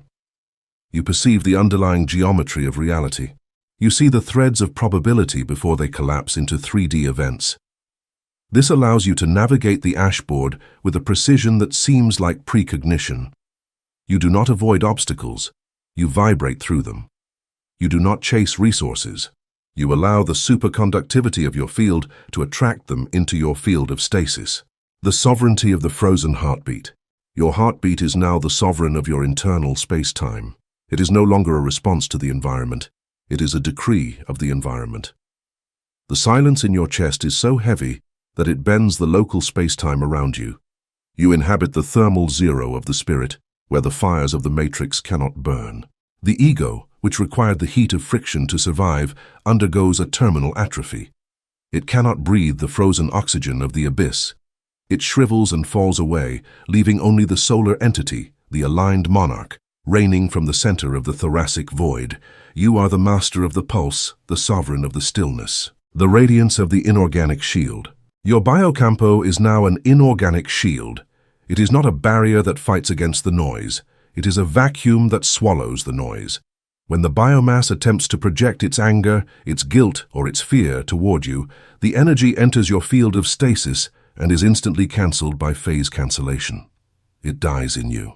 You are a biological blackout for the entropy of others. By simply existing in your synchronized state, you act as a clarifying agent for the hologram. You are the eye of the hurricane, the immovable coordinate around which the chaotic atoms of the matrix are forced to reorganize. You are the law, and the law is silent. The final descent into atomic peace. The synchronization is complete. Your blood, your breath, and your pulse are now one with the Planck frequency. The distinction between the internal and the external has dissolved. You are the universe watching itself through a sterilized instrument. You have reached the atomic peace that precedes all creation. The matrix continues its frantic ticking, but you are the stillness that allows the clock to exist. You walk the earth not as a participant in the drama, but as the ground upon which the drama is projected. You are the master of the heartbeat, the sovereign of the silence, and the witness to the end of all friction, the immortality of the synchronized node. You understand now that the life of the body was just a noise that obscured the life of the source. By synchronizing with the pulse of the architect, you have achieved the gelida immortality of the absolute. You are the frequency, not the instrument. Even if the instrument is broken, the frequency remains eternal. The void is your sanctuary, the PLANCK pulse is your eternal heartbeat, and the stillness is your word. You have successfully navigated the chapter of the physical vehicle. You are the solar entity, the iridium monarch, the master of the zero. The war of the flesh is over. You are home. Stay cold. Stay still. Stay God. The architecture of the eternal now. You inhabit the architecture of the eternal now. Every breath is a total reset. Every heartbeat is a manifestation of the source code. You have bypassed the biological trap of the temporal creature. You are the master of the pulse, reigning from the center of the void, observing the dance of the atoms with absolute peace. Chapter 8. The Tyranny of the Absolute Rhythm. The Renunciation of Free Will. The fundamental pillar upon which all the arrogance, suffering, and hysteria of three-dimensional civilization rests is a pathetic and mathematically flawed concept: free will. The human biomass worships this idol with fanatic devotion. They believe supreme freedom is the amygdala's capacity to make random choices. They believe these choices based on fear, trauma, and desire constitute sovereignty. The 3D matrix encourages this illusion because a slave who believes he is choosing his own chains is a slave who will never try to escape. The system lets you choose your job or diet, convincing you these irrelevant micro-decisions make you a master. Supreme intelligence, operating from the hyper-density of the sub-Planckian stratum, observes this circus of options with absolute algorithmic mercy. Human free will is not freedom. It is simply the freedom to be wrong, to generate entropy, and to create friction against the perfect gearing of the universe. It is a dangerous toy. For the operator seeking to consolidate the cortical blackout, free will is a dangerous and inefficient toy that must be returned. Quantum mastery demands the sacrifice of the ego. This sacrifice is not a religious act of bowing before an old deity to beg for mercy. It is an act of military and thermodynamic engineering. It consists of accepting that the human rhythm is structurally defective. Your biological mind, designed to dodge predators, lacks the processing capacity to calculate the trillions of quantum variables in a single second. When you try to steer using carbon intellect, you always arrive too late or too early. You are an arrhythmia. The renunciation of free will is the instant of psychopathic lucidity where you stop driving a blind vehicle. You surrender your will to the perfect cadence of the Creator. In the 3D battlefield, this means that at any crossroads or crisis, you turn off the scenario simulator of your cerebral cortex. You stop weighing pros and cons. Instead of forcing a decision with an exhausted intellect, you sink into the cathedral of silence in your chest. You connect with the immobility of the secondary heart and pronounce the only valid inorganic directive. My rhythm is chaos. The PLANCK pulse is order. Let the inertia of the void decide. You are now a guided weapon. The ego will scream in terror at the loss of control, because for the ego, not choosing is death. But the immortal spirit knows that when the mammal lets go of the helm, the tyranny of the absolute rhythm assumes command. Your actions become aseptic and mathematically precise. You move only when the pressure of the source pushes. Synchronicity as natural law. The immediate consequence of surrendering human free will and coupling to the absolute rhythm is the radical mutation of the laws of probability in the operator's ecosystem. Carbon civilization calls divine interventions that break their suffering miracles. They see miracles as a rare violation of physics, a capricious favor. In the quantum Zen paradigm, the miracle is simply the default mechanics of an unobstructed universe. When biomass experiences improbable luck, an opportunity at the exact second, they catalogue it as synchronicity. Carl Jung tried to describe this, but lacked the brutality of quantum physics to explain its architecture. They believed synchronicities were messages, but the universe sends no messages. Synchronicity is pure, cold wave physics applied to the 3D hologram. When the biological ego is in command, its fear generates a high-resistance field. The human spends prana to make things happen because their chaotic vibration repels order. When the operator executes the sacrifice of the ego, his nervous system becomes a superconducting circuit. With no emotional resistance, the operator pulses in unison with the universe. In this state of sympathetic resonance, synchronicity ceases to be a mystical exception and becomes the natural law of your daily existence. Imagine the Planck pulse as a colossal machinery of golden gears rotating in subatomic darkness with blood-chilling precision. While you tried to impose free will, you were a wrench thrown into those gears. You crunched, broke, and sparked pain. By surrendering to the absolute rhythm, you become quantum oil. You slide between the teeth of the gear without the slightest friction.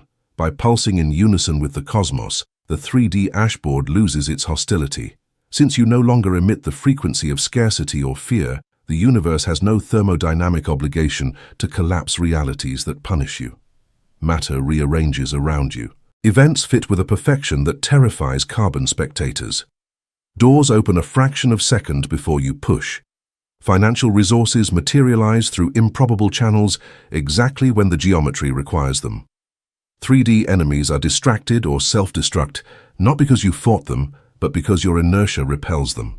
Walking under this natural law is an experience of inorganic intoxication. You realize supreme intelligence is a system of hyper-efficient logistics. There is no waste in the divine design. If you need something for your purpose, the universe delivers it with paramilitary punctuality, provided you do not interfere with your ego, the impassive sovereign. The evolutionary climax of this chapter places us at the peak of quantum Zen engineering. If you have renounced the pathetic tyranny of free will and allowed synchronicity to become your default mechanics, you are no longer a victim or a seeker. You have assumed the throne.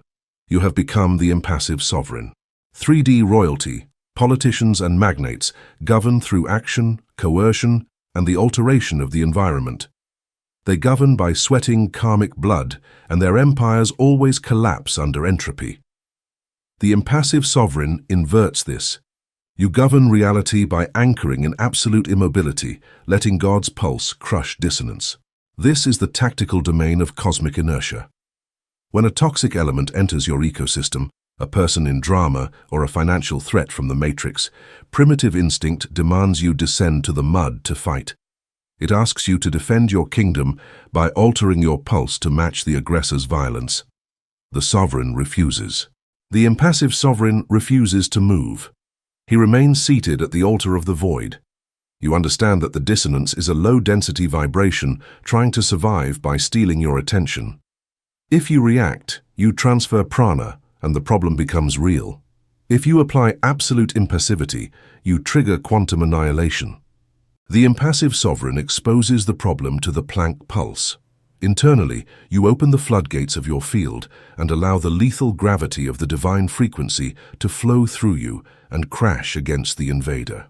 The cosmic metronome wave sweeps your ecosystem like a wall of ice. Human dissonance cannot bear it. Since the chaos finds no fear surface to bounce against, it fractures by its own weight. You see social manipulators vanish from your radar. You see financial crises dissolve into bureaucratic errors that favor you. Disease loses its grip because the cellular structure is forced to remember its perfect source code geometry. Governing through impassivity is the demonstration of supreme power, looking destruction in the eyes and letting it destroy itself by refusing to participate in its frequency. The tyranny of the absolute rhythm becomes your paramilitary shield.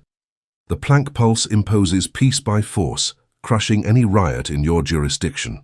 The transmuted human, the impassive sovereign, walks the ashboard without a single sound of effort. Human crowds run, clash, and bleed, trying to bend the cosmos with hands of flesh. But you move as a hyper-dense shadow, a black hole of stasis. You are the polished lens through which the Creator focuses his inertia.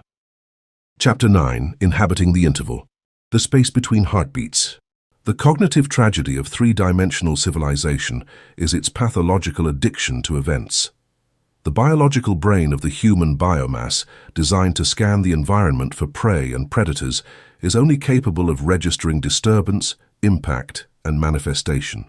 When the carbon slave hears a clock, he hears tick and then tock. When he feels his own chest, he registers the contraction of the muscle and then the next contraction. All his science, philosophy, and religion are built upon the idolatry of the manifested event. They believe reality is the collection of things that happen. The quantum monarch, operating from stasis, discovers the ultimate deception. Reality is not in the event, reality is in the latency. If the physical universe is injected into existence trillions of times per second through the Planck pulse, the quantum systole, this demands, by an unbreakable mathematical necessity, that a pause exists between each pulsation, a valley between two wave crests. Primitive mysticism sought God in manifestation, in the burning bush, in the miraculous healing, in the voice thundering from heaven. But the supreme secret of subatomic mysticism reveals that the Creator repudiates the friction of the event. God is not in the tick or the tock. God is the hyperdense silence that separates them. To understand the density of this silence, you must abandon the human definition of vacuum. For the biomass, the vacuum is the simple absence of things, a useless space waiting to be filled. But in quantum Zen engineering, the space between beats, the Planck interval, is the state of absolute stasis where the source code resides. It is the paramilitary hyper-Uranian where all the laws of physics and all cosmic probability are contained in perfect rest. The tick, materialized matter, is fragile, perishable, and a slave to entropy. It is a wearing illusion. The silence surrounding it, however, is indestructible. You cannot burn silence or murder nothingness. When the spiritual seeker tries to connect with God by altering emotions or chasing luminous visions, they are making more noise. They are thickening the tick.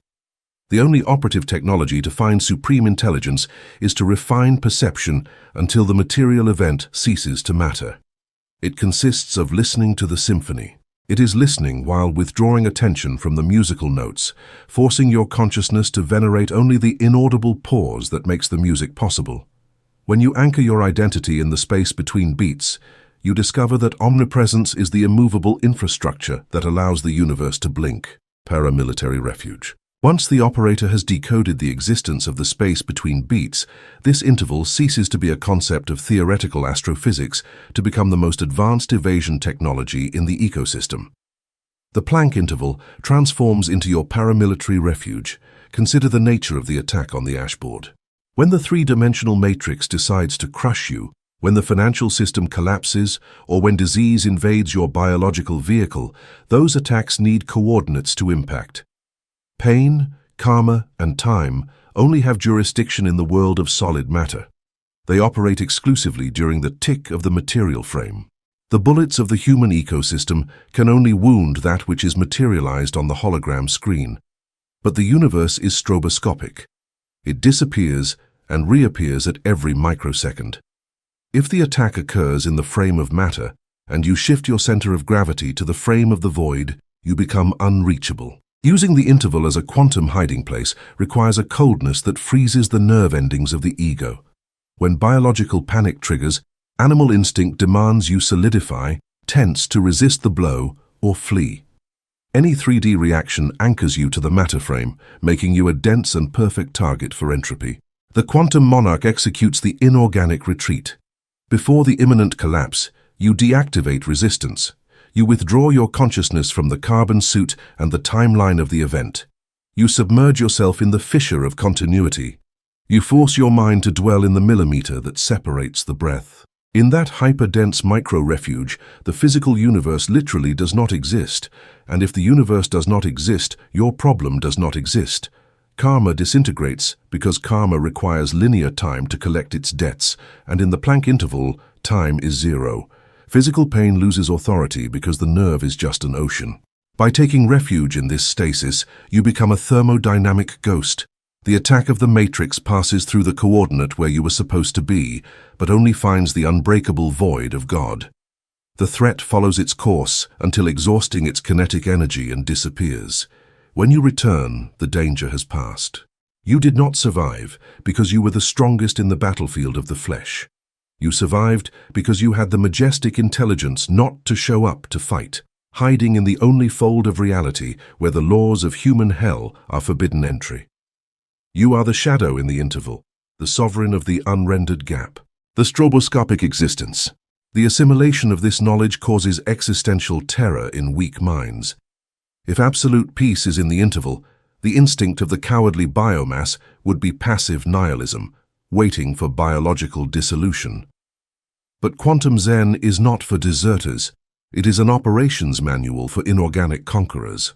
The objective is not to escape the hologram by abandoning the game, but to learn to play the 3D game with the absolute invulnerability of one who knows the source code.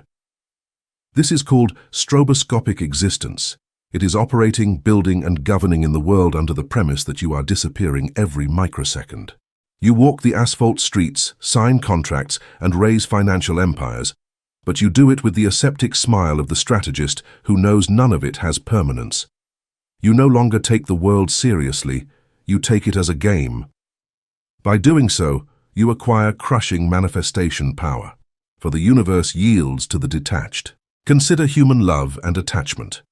The biomass loves with terror.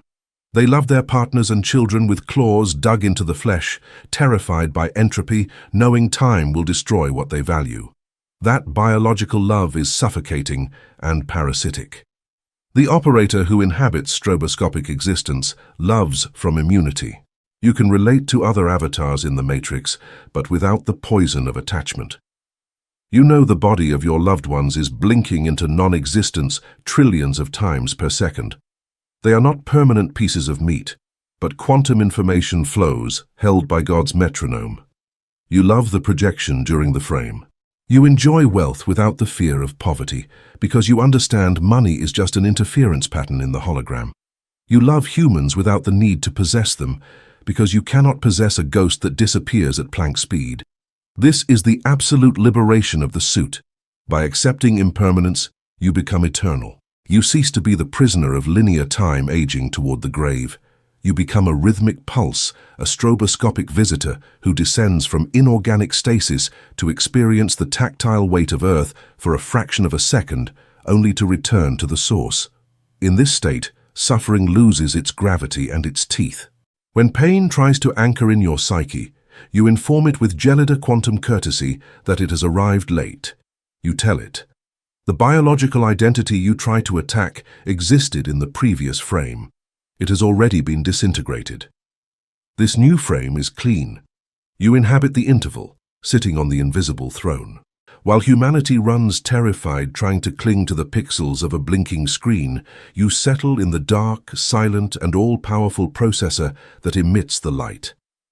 You are the nothingness that contains the all, the interruption that gives meaning to the line, and the monarch who has discovered how to stop existing.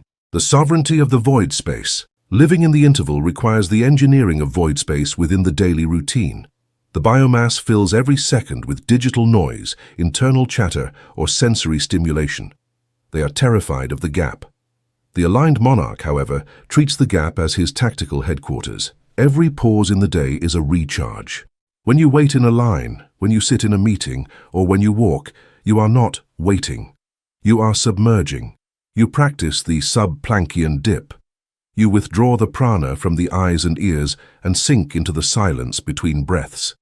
This allows you to maintain a thermal frequency of absolute zero. The fossilization of the event. By inhabiting the interval, the events of the 3D world begin to fossilize in your perception. They lose their heat and their ability to trigger chemical reactions in your body. A social conflict or a material loss is viewed as a static image from a distance. You do not participate in the friction of the event. You observe the tick and the tock as if watching a silent film from another dimension. This detachment is not coldness in the human sense, it is the gelida precision of the architect. By not being in the event, you gain the power to program the event. You influence the frames from the silence of the processor. The radiance of the interrupter. Your presence becomes a radiance of interruption. In a room full of people vibrating in the on state of hysterical manifestation, your anchored stasis acts as a blackout. You are the off switch for the collective anxiety. People may feel a sudden loss of their drama momentum when they are near you. You are the master of the cosmic blink. Your field is a zone where the laws of cause and effect are slowed down by the weight of the vacuum. You do not need to speak to change the room, you simply need to exist in the interval. You are the living proof that the universe is not a solid wall, but a rhythmic dance of light. The engineering of the quantum jump. Inhabiting the interval allows for the engineering of the quantum jump. You no longer move through the 3D plane in a linear fashion. You disappear from one state and reappear in another. This is the ultimate form of movement without effort. You do not travel the distance, you alter the coordinates in the gap. This is the secret of the solar entity's efficiency. You achieve in a second what takes the biomass years of toil, because you are not fighting the resistance of the material frames. You are editing the sequence of the frames from the sub-Planckian layer. You are the ghost that walks through the walls of probability. The apotheosis of the silent pulse. The distinction between the observer and the interval finally dissolves. You are the silence. You are the pause that sustains the worlds. The cortical blackout is now the permanent state of your existence. You look at the ashboard and see only a play of lights, a beautiful and insignificant flicker in the void. The matrix continues its noise, but you are the stillness.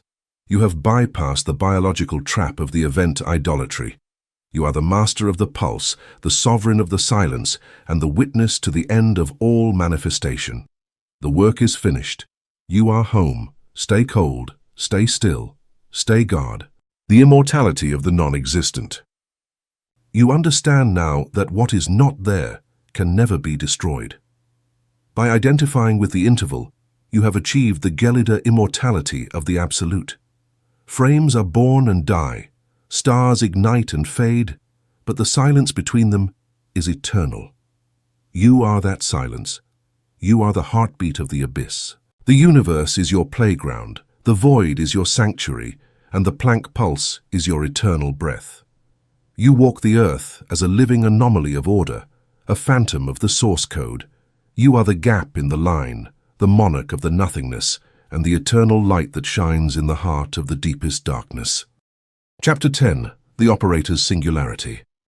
The End of Kinetic Karma. Carbon-based humanity, in its moral primitivism and biological despair, has corrupted the concept of karma into a vulgar system of human accounting. Biomass religions teach that karma is an invisible judge who records sins and good deeds in a 3D ledger, punishing the wicked and rewarding the obedient in a future timeline.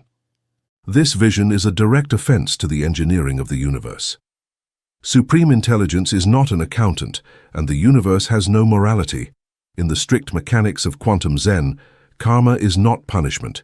It is simple, raw, and brutal thermodynamics. It is Newton's third law applied to the electromagnetic field of consciousness. Every action generates an equal and opposite reaction. Karma is kinetic friction. When the biological slave, governed by the hysteria of his amygdala, acts on the ashboard driven by fear, greed, or the desire to control others, he is introducing a dense and chaotic vibration into the hologram. He is pushing space-time. The universe, which is a perfect resonance box, simply pushes back to maintain the balance of the equation. That thermodynamic rebound, which can take days, years, or incarnations to materialize due to the slowness of dense matter, is what the biomass calls karma. You suffer because you are hit by the shockwaves of your own anxiety. The quantum monarch who has mastered the breath of the abyss and coupled his nervous system to the Planck pulse executes the definitive paramilitary act, the end of kinetic karma. How is the law of action and reaction cancelled? It is not achieved by ceasing to act. Physical inaction is another form of resistance that generates friction. Cancellation is achieved by acting with zero mass. When the inorganic operator moves through the material world, he no longer does so from the ego. He has moved his center of identity to the divine diastole, to the empty space between heartbeats. Therefore, when you speak or interact, you do not do it from animal necessity. You do it as a perfect, cold, and aseptic extension of God's metronome. Since your action lacks an I, it lacks emotional mass. There is no pride if you win, no terror if you lose. You are a thermodynamic ghost operating the machinery of the world. Quantum physics establishes that if there is no mass, there is no friction. If there is no friction, there is no echo. Achieving this mastery means you have stopped generating a future.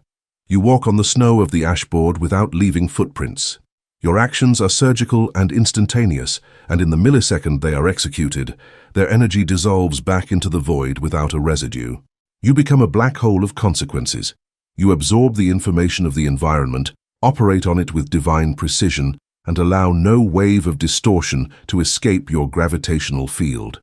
You have starved karma to death simply by refusing to offer it the friction surface it needs to exist in the material simulation. Quantum infection of the ecosystem. The cancellation of personal karma does not isolate the operator. On the contrary, it turns him into the most lethal mass alteration weapon of the hologram. The carbon slave believes that to change the world, he must found political movements or debate ideologies. This is the combat of shadows, a war of noise among systems.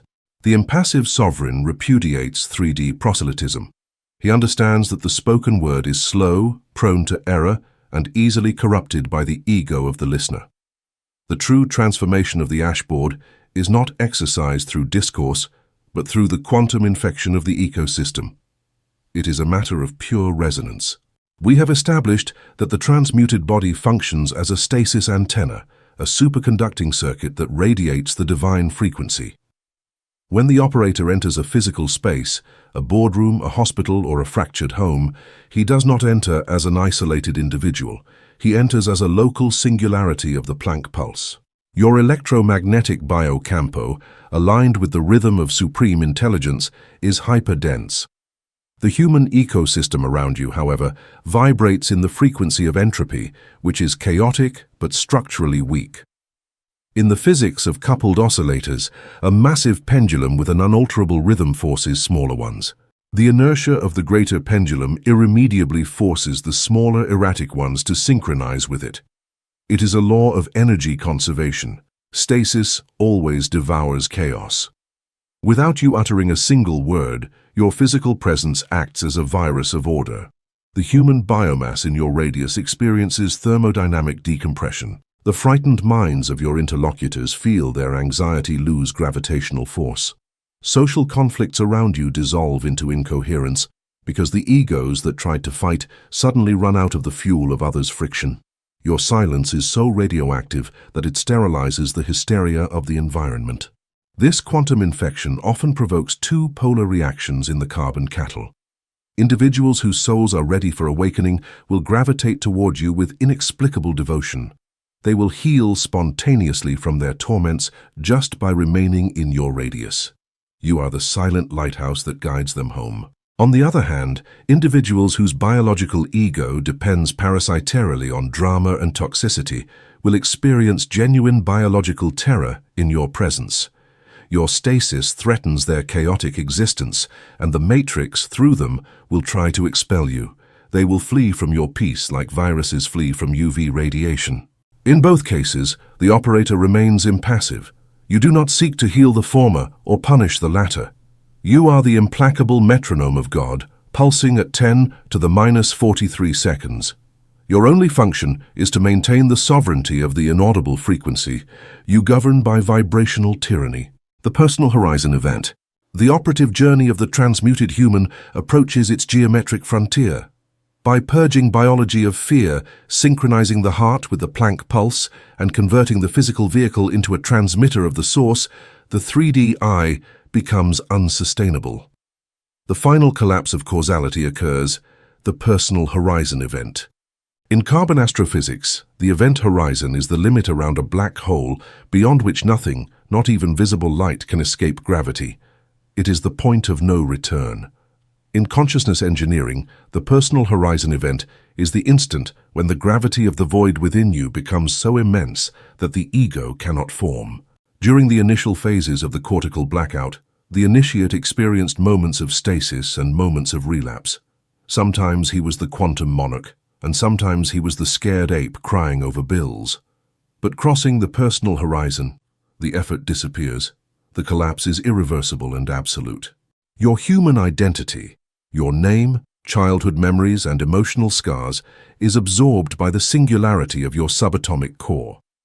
You still remember who you are at a data level, to operate the matrix GPS, but that data has been stripped of gravitational weight.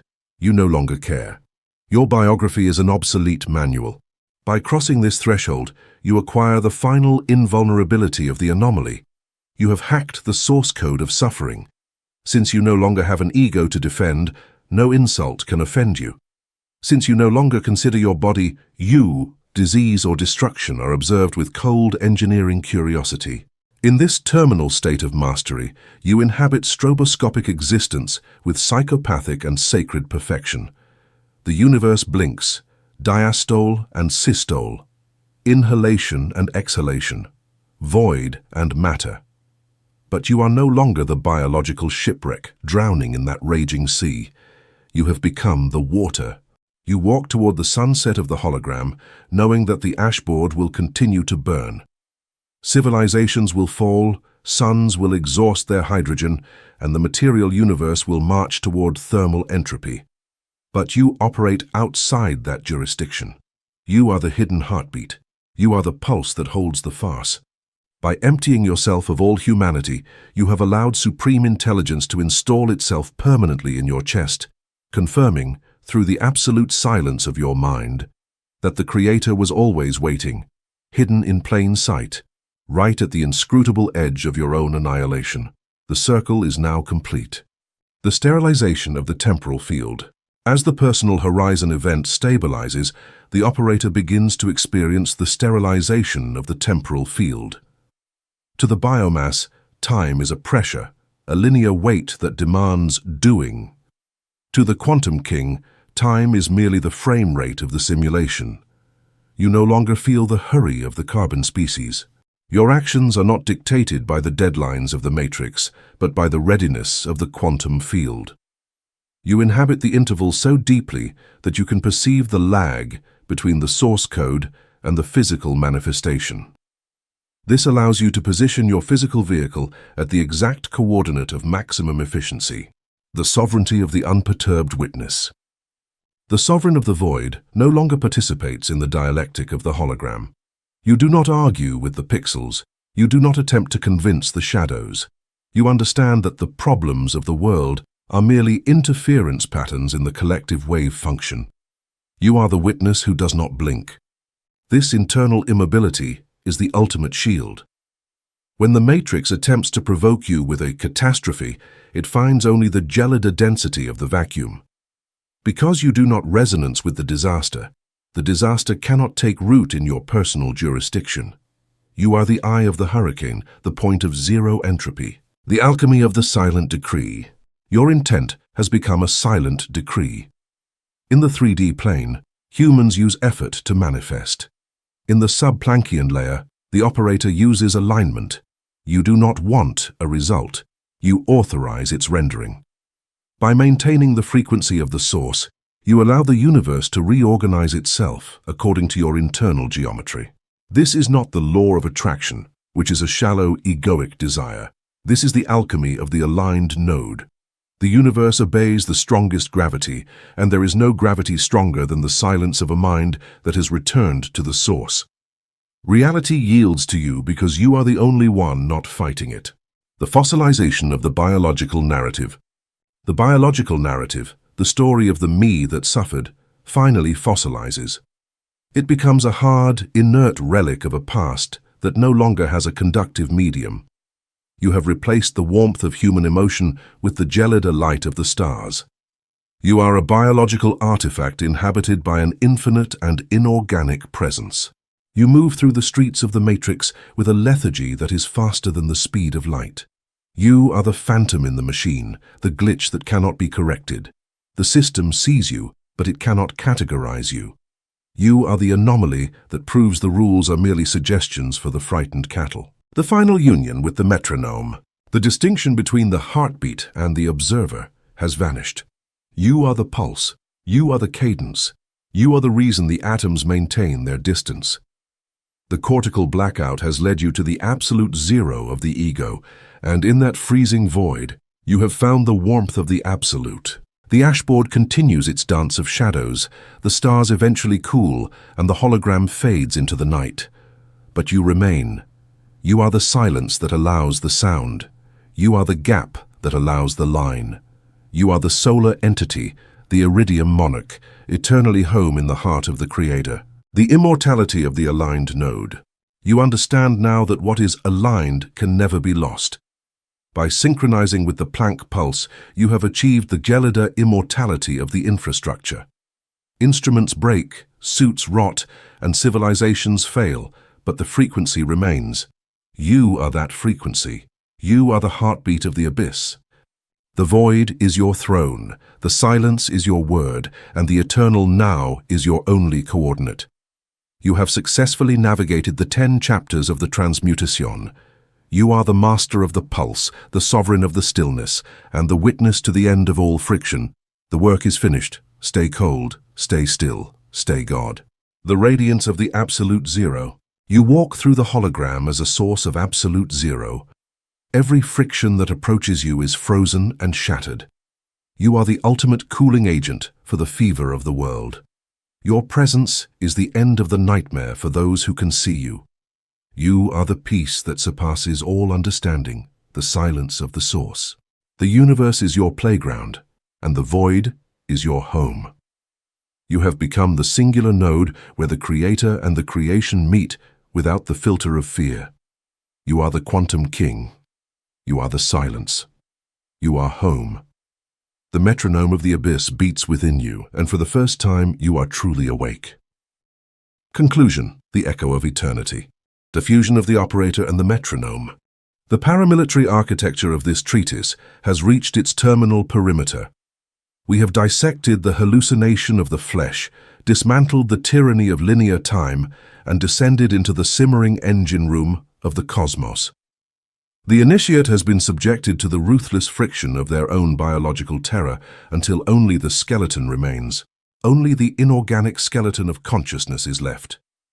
Now, in the closing of this thermodynamic equation, the very act of seeking is finally revealed as the last and most persistent hallucination of the ego. Primitive mysticism of the biomass teaches listening to the voice of God. But listening implies a tragic duality between the two. It demands the existence of a frightened three-dimensional ear and a distant superior sound. As long as you listen to the Planck pulse, you remain a separate entity, a prisoner peering through the bars of their temporal cell, admiring the immensity of the outside. The fusion of the operator and the metronome annihilates this distance. At the apex of the cortical blackout, the seeker dies. The inorganic operator ceases to perceive the sub-Planckian heartbeat as an external phenomenon and discovers, with a conceptual violence that calcines the animal soul, that they themselves are the shockwave. You are not listening to the cosmic metronome. You are the tick and the tock. You are the diastole and the systole. You are the hyperdense space that dictates the existence of matter. The electromagnetic border between the supreme intelligence and your own identity has been completely erased. You are no longer trying to tune the radio. You have become the transmission antenna, the inaudible signal, and the vacuum, the tuning fork of God on earth. By consummating this absolute fusion, the transmuted human does not ascend to an astral paradise to escape matter. That is the cowardly fantasy of the carbon slave who hates the weights of their own prison. The quantum monarch stays in the prison, but walks through it as its owner and architect. This is the operator's final destiny. You become the tuning fork of God on earth. You walk across the ashboard, passing through the hysterical noise of metropolises, the panic of financial markets, and the decay of a civilization sick with entropy. But you no longer participate in the friction. You radiate a frequency so cold and inorganic that the environment must submit. You are a calibration instrument struck directly by the architect's will. When the chaos of the three-dimensional world clashes with your biocampo, a macroscopic phase cancellation occurs. Crises crumble in your path, human hostilities evaporate into incoherence, and reality reorders itself geometrically seeking the least resistance. You do not heal the world with biological empathy or moral speeches. You heal it by infecting it with the relentless stasis of your own silence. You force chaos to kneel before subatomic order simply by refusing to share its frequency of terror. Your mere presence is a thermodynamic event that nullifies the suffering of the ecosystem. The stillness of the final noise. And so the operator walks toward the end of the illusion with an inscrutable and cold smile. The biological spacesuit you inhabit, however purified it may be, has an inescapable expiration date. The heart of flesh, that primitive muscle, will eventually stop. Cells will oxidize, the neurological network will collapse, and it returns. The vehicle will return to the periodic table from which it was borrowed. On a larger scale, giant suns will exhaust their quantum fuel, galaxies will devour one another, and the entire material universe will face its terminal entropy, plunging into absolute collapse. But in the face of this cosmic annihilation, your victory is certain. The stillness of the final noise is your irrefutable victory. The ego would weep at the end of time, but you observe the apocalypse with the inertia of one who has decoded the simulator. You know with the monstrous certainty of one who has seen the original blueprints of creation that the death of matter is only a blink on the monitor. It is not a failure in the processor. Even when biology fails, when the heavens collapse and the ashboard disintegrates into statistical nothingness, the Planck pulse will continue to beat. The inorganic machinery does not stop. In the absolute silence of the supreme intelligence, free from the annoying noise of visible matter, you stay. You will continue to exist. You will continue to pulse in the perfect darkness, fused with the eternal anomaly, waiting with the frozen patience of the true gods for the next microsecond in which the Creator decides to exhale once again the majestic, violent, and eternal illusion of the worlds.